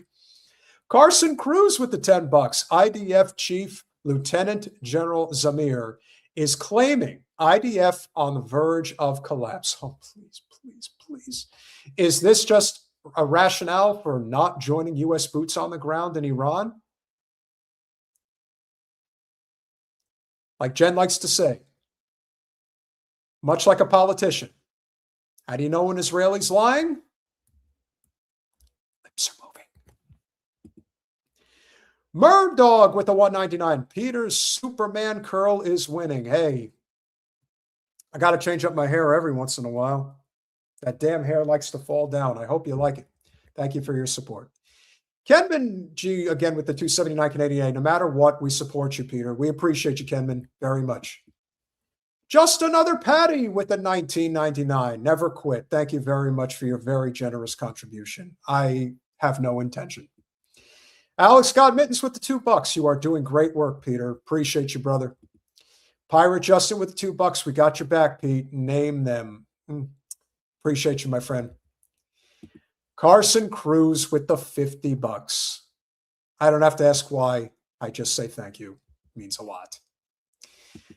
Dancer7691 with the 20 Aussie dollars. Pete and Jen, respect. Love to you, doll. Thank you very much. And finally, and what a perfect way to close out the evening, Big Dumb Animal with the $9.99. Great to see you, my friend. It has been a while. I really appreciate you checking in. So with that being said, I want you all to remember something too before we go, in light of everything that we're dealing with here, in terms of how the channel is suppressed and all the things that we have to go through. I want you to do this solid for me. If anybody wants to help our channel and really wants to help us, here's how you can do it. Thank you very much, 7mytel76app with the $4.99 super sticker. Meaningful silence is always better than meaningless words. I can dig. Our live stream is 7 p.m. Monday, Thursday, and Saturday. Our clips drop daily at 2 p.m. Wait, no. Let me do the time right. 2 p.m., 5 p.m., 7 p.m., and 10 p.m. Eastern Standard Time every single day. If we're not live, of course. On the days we're live, we still go live at 7 Eastern, but at 2 p.m., 5 p.m., and 10 p.m. So that's 2 p.m., 5 p.m., 7 p.m., and 10 p.m. Eastern Standard Time every day. When those clips drop, make sure you like it, make sure you watch it, make sure you share it, make sure you comment on it. It is the only way that we can beat the algorithm. As you can see, it is deliberately suppressed on this channel, and we all know why. So if you can do anything for us, and I mean anything, it would be tremendously appreciated if you would smash that like button, if you share the stream, if you like it, and also put a few words out there for Laura Loomer. Now, again, do I know for sure that she did it? No, but process of elimination suggests that is the case. So I'm going to get a bite to eat. I'm going to continue watching The Dude. And I just want to say I love the hell out of all of you guys. Smash that like button, share, subscribe, do all those things we ask you to do. We love you all. We appreciate you all. I will see you Monday with Jen. And do not fuck with the Jesus. And Donnie is definitely out of his element. Free Palestine. Good night, guys.